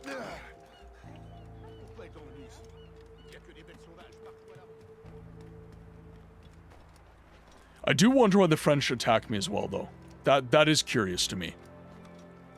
Because I thought we were allies with... Like, we were against the British, and we were allies with the French, but maybe that's not the case. Ah, there we are. Have I played Red Dead Redemption 2? I have not. I have not. So, why? If you are interested in my temperament as a gamer, I am very much a... recently, anyways. I'm very much a retro kind of gamer. We'll drop. So, experiences like The Witcher. I'm doing my first playthrough of the Witcher franchise right now. I'm doing my first playthroughs of Assassin's Creed games right now. I'm doing my first playthroughs of Baldur's Gate right now. There's lots of experiences I haven't had. I was, as a teen, I was kind of a, like, you would put me as, like, kind of a bro gamer, I guess you would say. Like, I was very, very into Halo, very into Borderlands, very into, in a cursory sense, I was into the Elder Scrolls. But I also had kind of little kernels of experience, like Siege of Avalon, which is sitting beside me here, my favorite CRPG. I experienced that as like a 10-year-old kid. And I experienced it and kind of walked away from it. I didn't really... It's not that I didn't resonate with it. It's that I resonated with it and I just thought nothing of it. But now that I'm going back, especially as an adult man, I'm experiencing these games in a far deeper way, which is really nice. Don't forget Warframe. Yes, Warframe was a really big part of my life as well. Hell, even some of the early Call of Duty games, to be completely honest. I'm glad you are playing this. This is looking like an interesting and overlooked Assassin's Creed, with a cool setting you don't see often. Yeah, like, colonial, like, Manifest Destiny era Canada is definitely not something you see a lot in games. I've been thinking recently in regards to painting that art of any kind never fully 100% lives up to the vision that artists have in their head. And that is okay because the art made encapsulates a specific moment in time. If you take all works by an artist, you can see, hopefully, progress. Remakes sometimes disregard that initial process to smooth over the edges that give the original their character. Absolutely. Absolutely.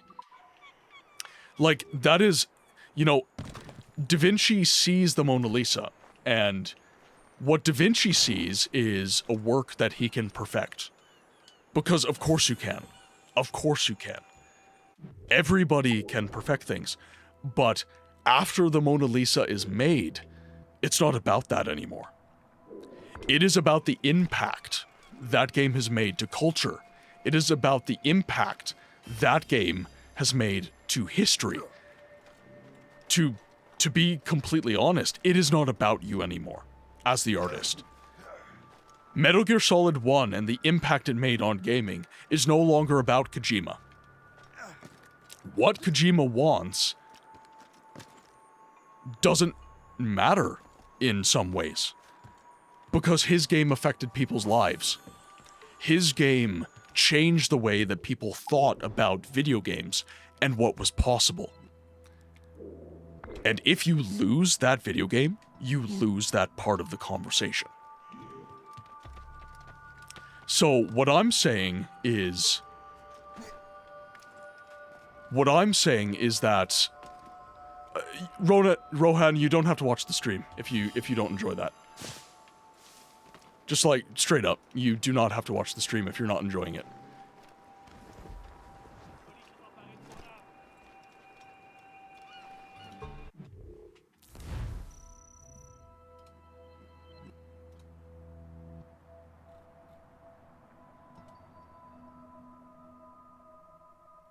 Do.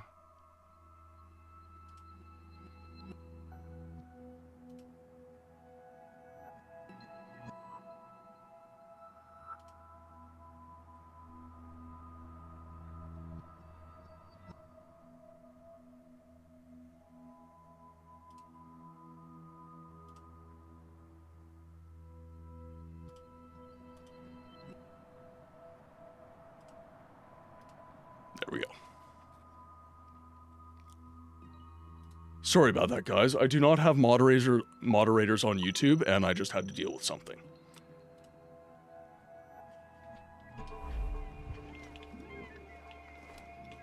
Someone was just saying it was just a game.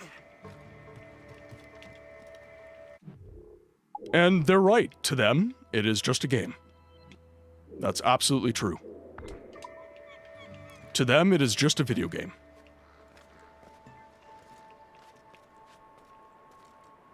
Gotta love idiots like, you know what? They're out there. Like, this is the thing. Right? He's right. He is right. It is just a video game. To you, it is just a video game. But it's just a painting. The Mona Lisa is just a painting. The Mona Lisa is just a painting. Beethoven's Fifth is just a piece of music. You know, we can, if we want to, we can reduce or expand these things as much as we care to. Frankly speaking. But to say that what we pass our time with, what we enjoy as entertainment and pieces of art, doesn't matter, that is, I think that is not only uneducated, that is reductive in a harmful way. There's totally nothing wrong about saying it's just a video game, but him sitting there and heckling you. True. True. Light Wraith, welcome in. Welcome in, Raiders. Final Fantasy. Sorry, my Roman numerals. That is Final Fantasy. That's 6. Final Fantasy 6? It is not too late for my mercy. I'm very tired. I'm very tired. Very tired. I'm a god. How can you kill a god? I'm getting better with the Roman numerals because people keep playing Final Fantasy. Raiders, welcome to the Game Library, where we give a voice to the voiceless games. My name is Martin. I'm a variety streamer, and for those of you who don't know me, I focus on video games history and preservation of that history through experience. Today, we're playing some Assassin's Creed Rogue, our first viewer-picked game. But Light Wraith, how was Final Fantasy VI? Sending it, absolutely, sending it back to the PS1 era. I heard a lot of people consider 6 the best game in the franchise. So how are you enjoying it? And actually, I don't think I've ever asked, what is your favorite Final Fantasy game? playing 14 right now. I might be wrong with my Roman numerals on that one. Is that 14? Please say yes. I want to be right. Even earlier, the SNES age. I always forget that the early Final Fantasy games came out for Nintendo hardware. I always think of Final Fantasy as like a Sony franchise. Okay, so we've discovered this area. Let's head into here. We're gonna hop back into the game while we continue the conversation. Gamli, Telia, welcome in. Final Fantasy VI is the best Final Fantasy because Kefka is the best Final. Ooh. See, I know a lot of people that think Sephiroth is the best Final Fantasy villain. I myself I'm not a huge fan of Final Fantasy. That's not because they're bad games. It's just because I've never really gotten into the JRPG scene. Epic Queen on YouTube, welcome in. I hope you're having a good day. Hope you're having a fantastic day. Here, we're just gonna turn the music down. Sephiroth is just a pawn of Genova. He ain't shit. What is another villain? Oh, there was another villain. My brother is playing through, I think, Final Fantasy IV right now. Apparently even before 6, there's a really, really good Final Fantasy villain. I actually haven't played a ton of Final Fantasy. I wasn't a console guy for a long while there. Big fan of 7 though, to be honest. See, I haven't even played that much. I did a little bit of I played a bit of 1 with my brother, and that was about it. My brother is huge into Final Fantasy. He really loves those games. My brother has autism, so games with a lot of motor inputs can be a bit of a struggle for him. He's getting better, definitely. He's actually getting quite adept, which is cool to see. But he kind of struggles with controllers and stuff. So turn-based games like Final Fantasy are perfect for him. And he's really loving the story. Because he also likes to read a lot, which we're very fortunate in. So Final Fantasy, it gives him a chance to read. It's turn-based, which is very accessible for him. He's absolutely loving it. I think he's almost beat 7. I think he's about on 7 right now. We're going to be playing all the ones I missed on the channel to get my gamer cred back. I mostly play turn-based games because I have issues with my hands. That's why I gave up on Final Fantasy series and abandoned turn-based. Yeah.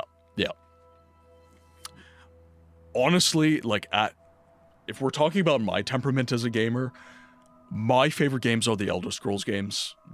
Honestly, my top 3 games, in terms of franchise, Elder Scrolls is probably my favorite, but Fable, The Lost Chapters is my favorite game. I just have so much sentimentality tied up in that game. Resident Evil 4 OG, one of my favorite games of all time, and it replaced Oblivion. Morrowind is now my number 3. You might get excited for Final Fantasy Resonance. Ooh. Yeah, with Clair Obscur coming out, I think that a lot of people are taking another look at turn-based. Okay, so we do have a little battle happening here. A little POW ship, so maybe we can intercept. We'll see. Let's get up to travel speed, shall we? Which Elder Scrolls is Morrowind? It's number 3. It's number 3. So we have a POW ship over yonder. Can I make this turn? It looks like I can. Okay, so we do have more than just... You're playing Assassin's Creed Rogue, but the only thing getting murdered is the pace of the stream. One question about game art. Sorry. You're playing Assassin's Creed Rogue, but the only thing getting murdered is the pace of the stream. One question about game art, and suddenly we're trapped in a history lecture while you yap for the 5th time. You can ban me. You can't stop me. Well, it sounds like I am going to ban you. Because you're not enjoying the stream. So why are you here? Like, that's silly. Honestly. That's really, really silly.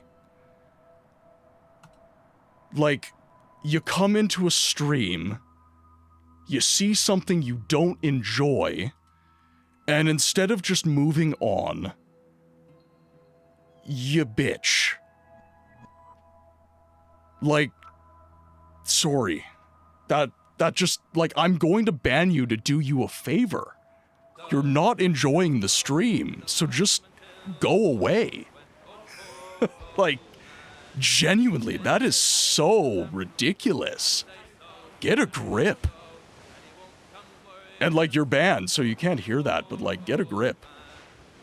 Anyone watching who is not enjoying the stream, like, seriously, bounce. You are not forced to be here. There is nothing compelling you to stay. The people who are watching are enjoying the stream. I'm streaming for them. I'm not streaming for you if you are not enjoying the stream.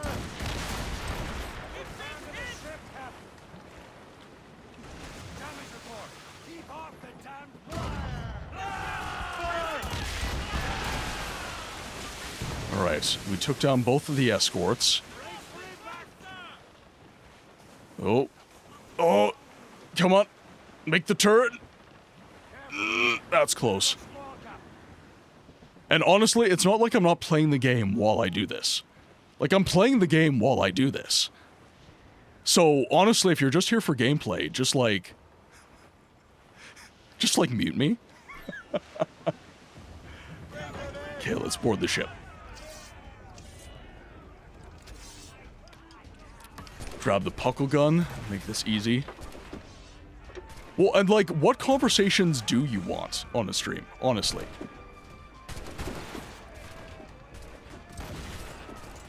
Really? That's enough to get in the way? Interesting. Alright, we might have to hop onto the ship, because the puckle gun doesn't seem... Oh.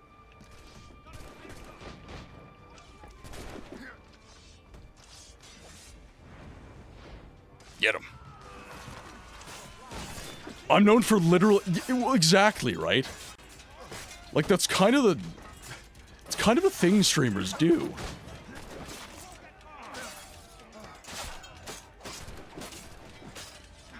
Yeah, I don't know.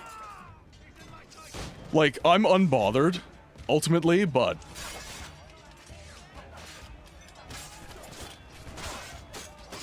That's just kind of a ridiculous take.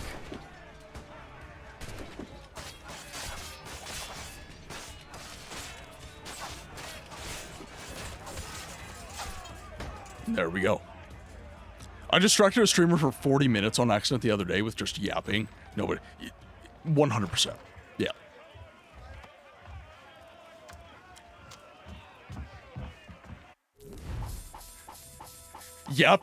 Yapping is the point of streaming. Yeah, exactly.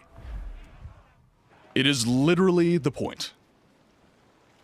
Like, why are you watching someone play a video game if you don't want to hear someone talk about stuff while they play the video game? You're right, though. There's streams out there for everyone. No need to watch. 100%. Like, I'm not even mad at that person. It's just, don't be here. Like, that's like going into a Chinese restaurant when you know you hate Chinese food, and then yelling at the chef that their food tastes like crap to you. Like, at some point, it stops being about the place, and it starts being about you. It starts being about you just not being a good faith person.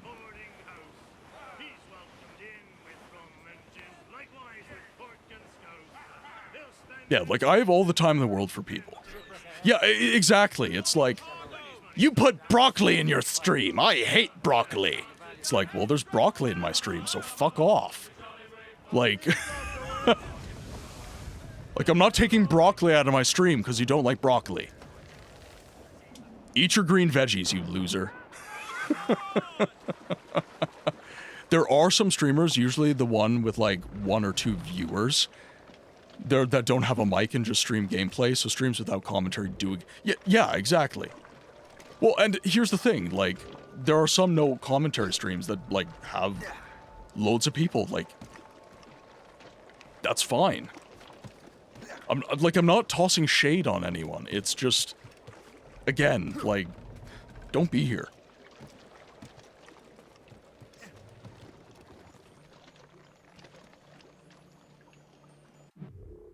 Let's see. Like, I would say that, like, every kind of stream has an audience and has a place. My stream, my content in general, is, like, I try to be educational. I try to talk about stuff that I feel is important.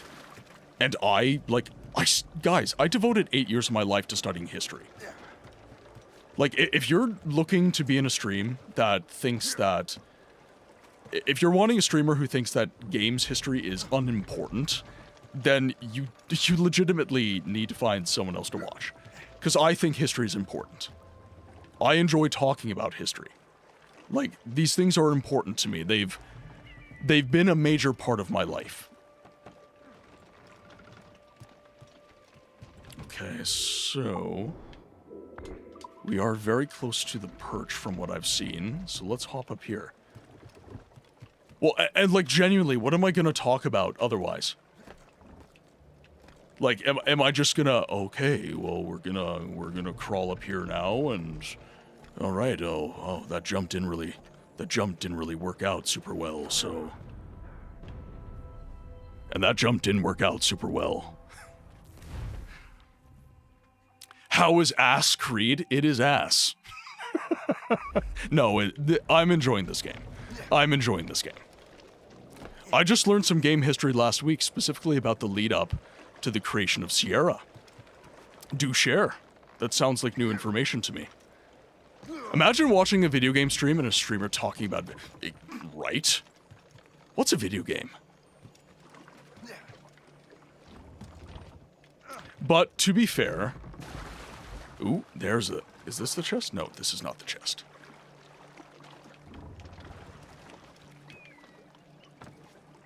What is this, Sheo? I have no idea what you mean.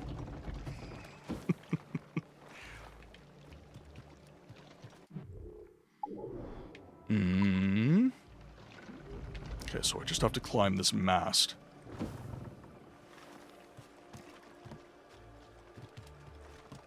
Easy does it. Okay, I think my mistake last time, so let's move over to this side. Perfect. Okay, and then the sink is going to be right around here.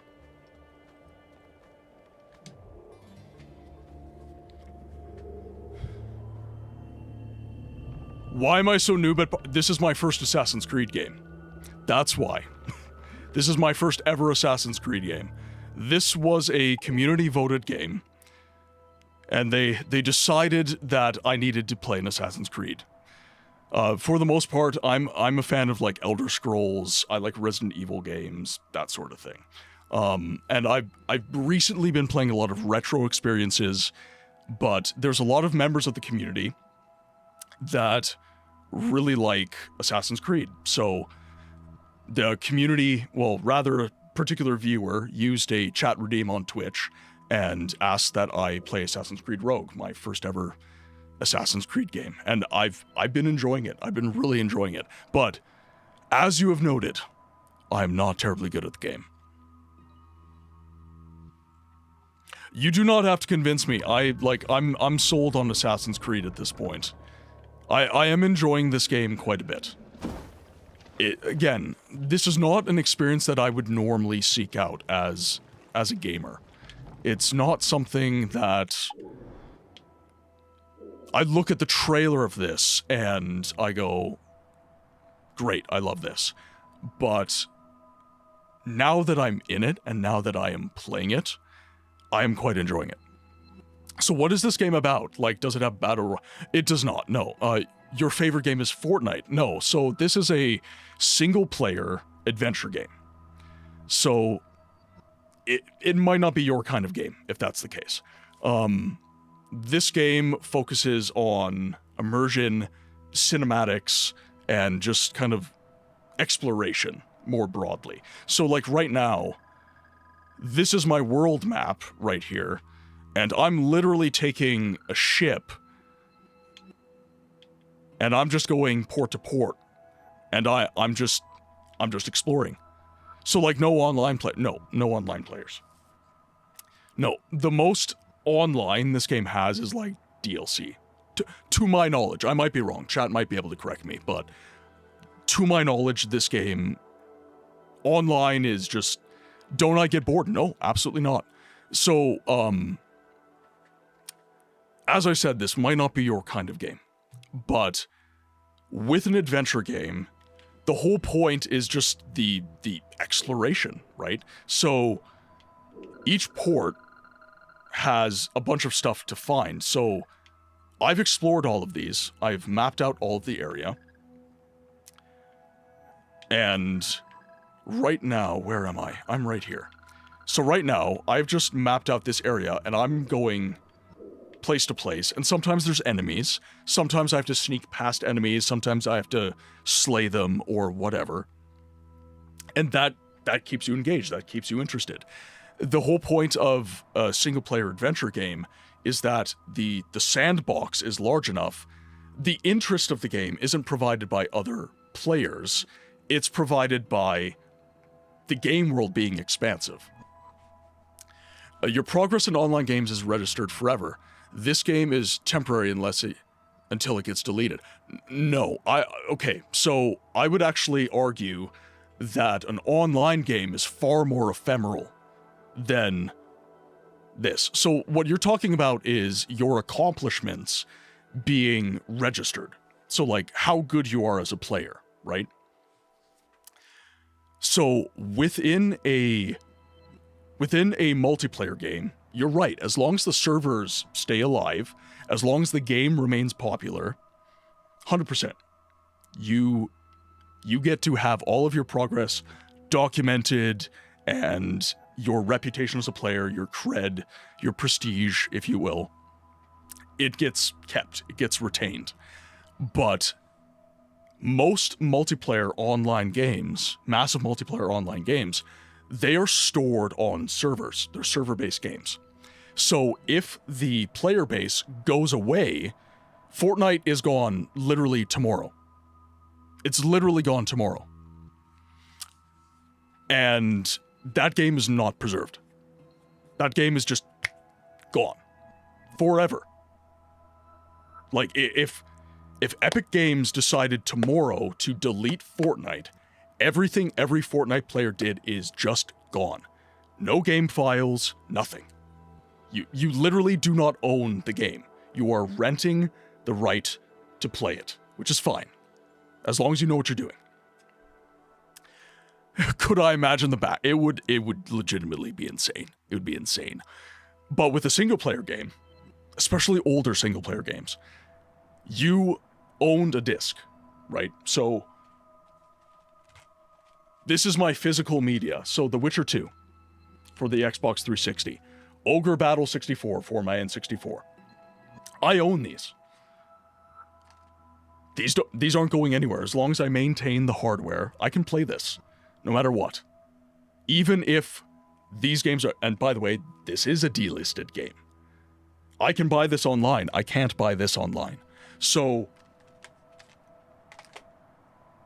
I can play those, right? And I would agree that today, physical and digital, there's very little difference. You buy a disc for the Xbox One or the PlayStation 5, and fundamentally, you're buying a key for the most part. Some games are still stored on the disc, but it is the minimal game file amount to actually make the game work. So a lot of the issues that I was talking about with Fortnite, if it ever got deleted, that goes the same for a lot of single-player games these days. It does. Which is why my channel focuses on video games preservation. I'm very, very big into games preservation. And the conversations that are required to make stuff like that happen. It's just a game. You don't gotta feel special by owning. No, so I would argue that what we entertain ourselves with is important. It's a part of history. And if you don't think history is important, that's fine. Like, I'm not here to preach to the choir. This is just what I feel. So if you don't feel that way, whatever. It's all good. But okay, let's just make our way up here. At the end of the day, though, it is true that much of what you own, so just from a consumer base, much of what you own in the modern day, you don't actually own. You're renting it, basically. Because if the game gets delisted, you lose it. It's just gone. You have lost the media. And I think, even if you're not interested in the history aspect of games preservation, a lot of people are interested in the consumer aspect of games preservation. A lot of people don't like the idea that they spend their money and it goes to something that could just poof, go away. And as you said, you know, a lot of people are completely fine with that and enjoy that sort of thing, but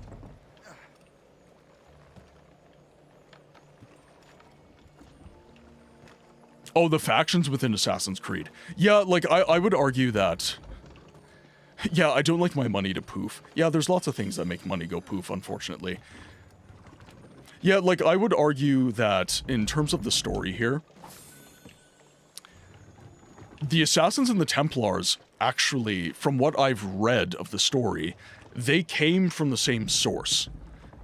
So, like, they were once the same order, and the Assassins have, like, someone in the quest is, in the chat, pardon me, is going to have to elucidate this a little bit more, but they came from the same source, and then they disagreed on something, and they did this. And they turned into their own orders, and they started fighting. That happens all the time in human society. So I would say what makes it... My ancestors were Teutonic Knights, which is close to Templars. Only live service game I play is classic WoW, and I know as soon as enough people lose interest in it, they aren't going to advance it anymore. Assassin's Creed Rogue will show me the double standard of Assassins. I'm hoping so. Like, again, this is my first experience, so I will ask, just for a personal note, please don't spoil the story. I am experiencing the game blind. If you have a mechanic advice, like how to play the game, I'm completely fine with advice like that, but the story I do like to experience kind of fresh. Not many games...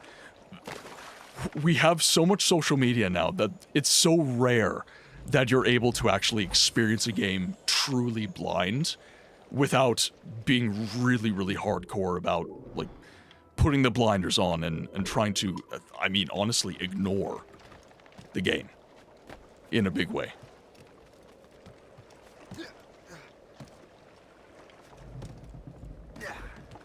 I hate when everyone dies in the end. Oh no, people die? People die in a game about killing? What? Okay, let's see. Okay, no chests. Oh, chest is up here.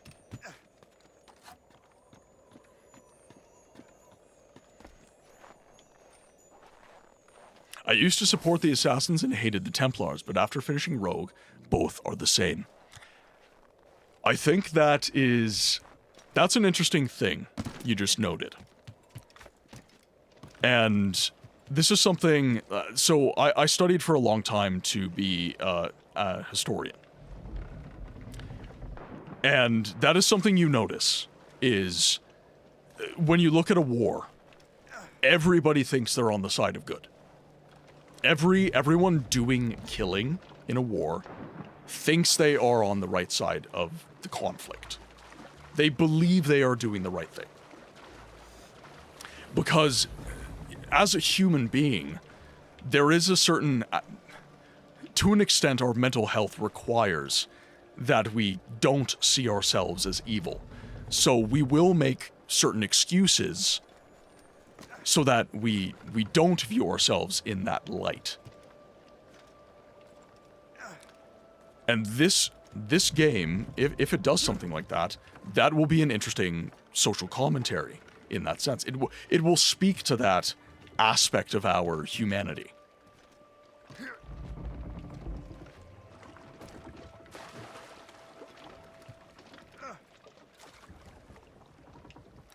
Not right now. I'm doing some exploring right now. So there's a sword that I saw that I really like the look of. So I am working towards collecting loot and unlocking that weapon in the game. So you were kind of mentioning Fortnite's your favorite game, right? I don't play a lot of online games like that. So I'm not going to talk out my ass and act like I know what I'm talking about. But with that said, I have played some online games. So I do understand some of the mechanisms of online games. And there's a lot of that within an MMO of any sort, like Fortnite, like World of Warcraft. There are some things that you can unlock, obviously, by doing things within the game, 100%. But then there's also things that you can simply just pay for. And actually, playing a Ubisoft game, this is really ironic to talk about, but there's lots of games where they're just like, pay me and you will get a skin. Lunchtime for me, I'll be on lurk mode. Light Wraith, thank you so much for the raid, my friend. I really appreciate it. We're not going to be going for too much longer because I am going to be getting ready for work very, very soon. Oh! Alright, wait for it to attack me again. There we go. The Assassins and Templars both want freedom for the human race, but they differ in how they want to do it. Assassins want freedom through giving people choice. Templars are trying to give freedom by creating a rule-filled environment that will surely create peace and order. Basically, red or blue pill. Pick your poison. Yep. Well, and here's the thing. The insistence on freedom is its own kind of prison. Right? If you're saying you have to be free, it's like, well, that's not the box I want to be in. There's so many people that have there's so many different modalities. There's so many different ways of being and ways of thinking. Some people would be completely fine with the world of the Templars. Likewise, Light Wraith, likewise. Always a pleasure, my friend. But still, can't both factions live normally? Like, there are other things to worry about. Well, but this is the thing, right? This is what we are speaking about is radical. By the way, there's a chat rule.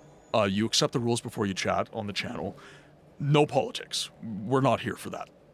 We can talk about the themes of being a human without going into real life politics. I don't care to speak about that on my stream. But what we are talking about is, so your idea is, why can't we all be friends, right?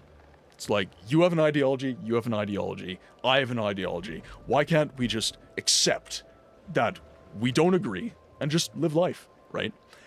But there is radicalism. So the Assassins and the Templars are radicals for their particular ideology, their particular conceptualization of the world.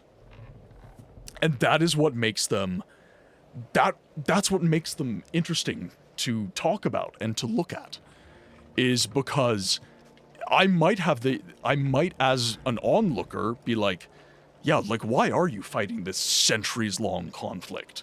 Like, why are you doing that? And through the story of Shay, I'm going to learn his motivations. I'm going to learn his worldview. I'm going to learn why he shapes the world around him the way that he does. That is interesting. That is a story that I don't necessarily get to contribute to. I just get to watch. And I get to see and be interested in, kind of thing. Okay, so we have collected everything, and it is now past 3 o'clock, so I'm going to save the game. Let's exit out of, like, our million different menus. I think I can say... Can we talk? Absolutely. Yeah, like, if it's in the game, whatever. If it's in the game, sure. But it's when we bring it to IRL, and we start, like, getting caught up in, like, who people vote for. Like, I don't care to talk about that. I just don't. Alright, we will quit to the main menu. I know you are, Shale. I know you are.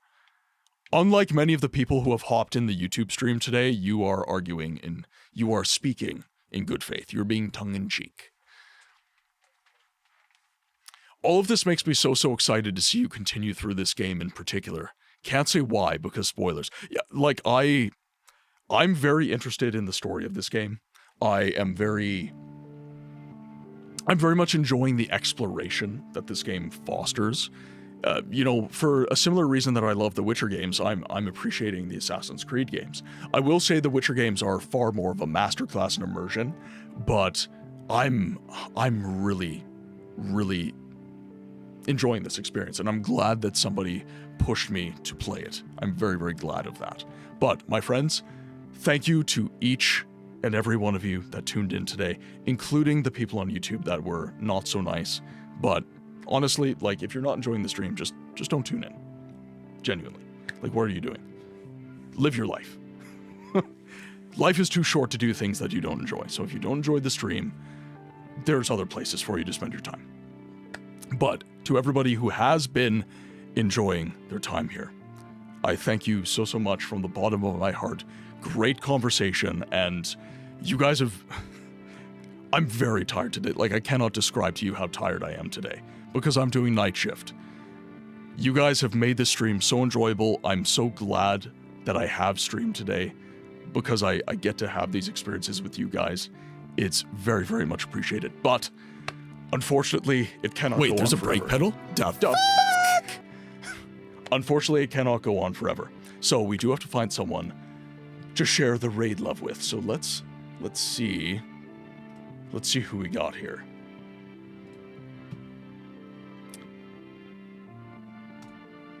So I think I saw, yeah, Dragon was saying Ember, Bandaged Ember, great supporter of the stream, great friend of the stream, has been trying to stream a bit more.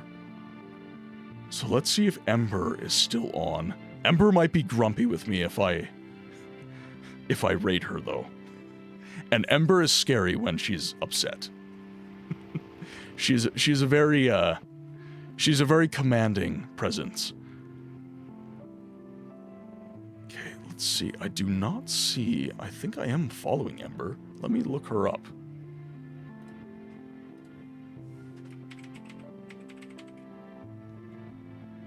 Ooh, Ember is streaming. All right. And it doesn't look like... What am I doing? What am I doing? I am not... Well, if she's just getting back into the swing of things, I know a lot of people who are like, I'm just getting back into the swing of things, please no raids, kind of thing. I have many friends who have said that to me. But with that said, we're raiding Ember. We're raiding Ember. My friends, if you've enjoyed the stream at all, there's a link to the Beacons page that will take you to Discord, YouTube, Instagram, TikTok, wherever I can be found. The Discord is also linked in there. Sorry, bit of a brain fart. The Discord is also linked on there. First message for the raid is for those of you who are subscribed and have access to all of our community emotes. Second message is for those of you who have simply followed and would like I will have a sip of coffee at the end of the stream. Second is for those of you who are followed and just want to join in on the raid. But, my friends, it has been the pleasure of a lifetime to stream to you all again this afternoon. I will be back again on Friday for some more of The Witcher, the Enhanced Edition. We're probably going to beat the game. But until then, I ask that you be well. And I will see you on the next one.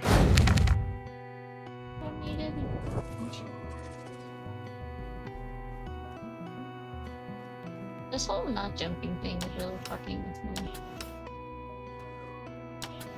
Okay, there's only one we can do. Aww, that's so good. Wow. My uncle has his cats on streaming and they love it.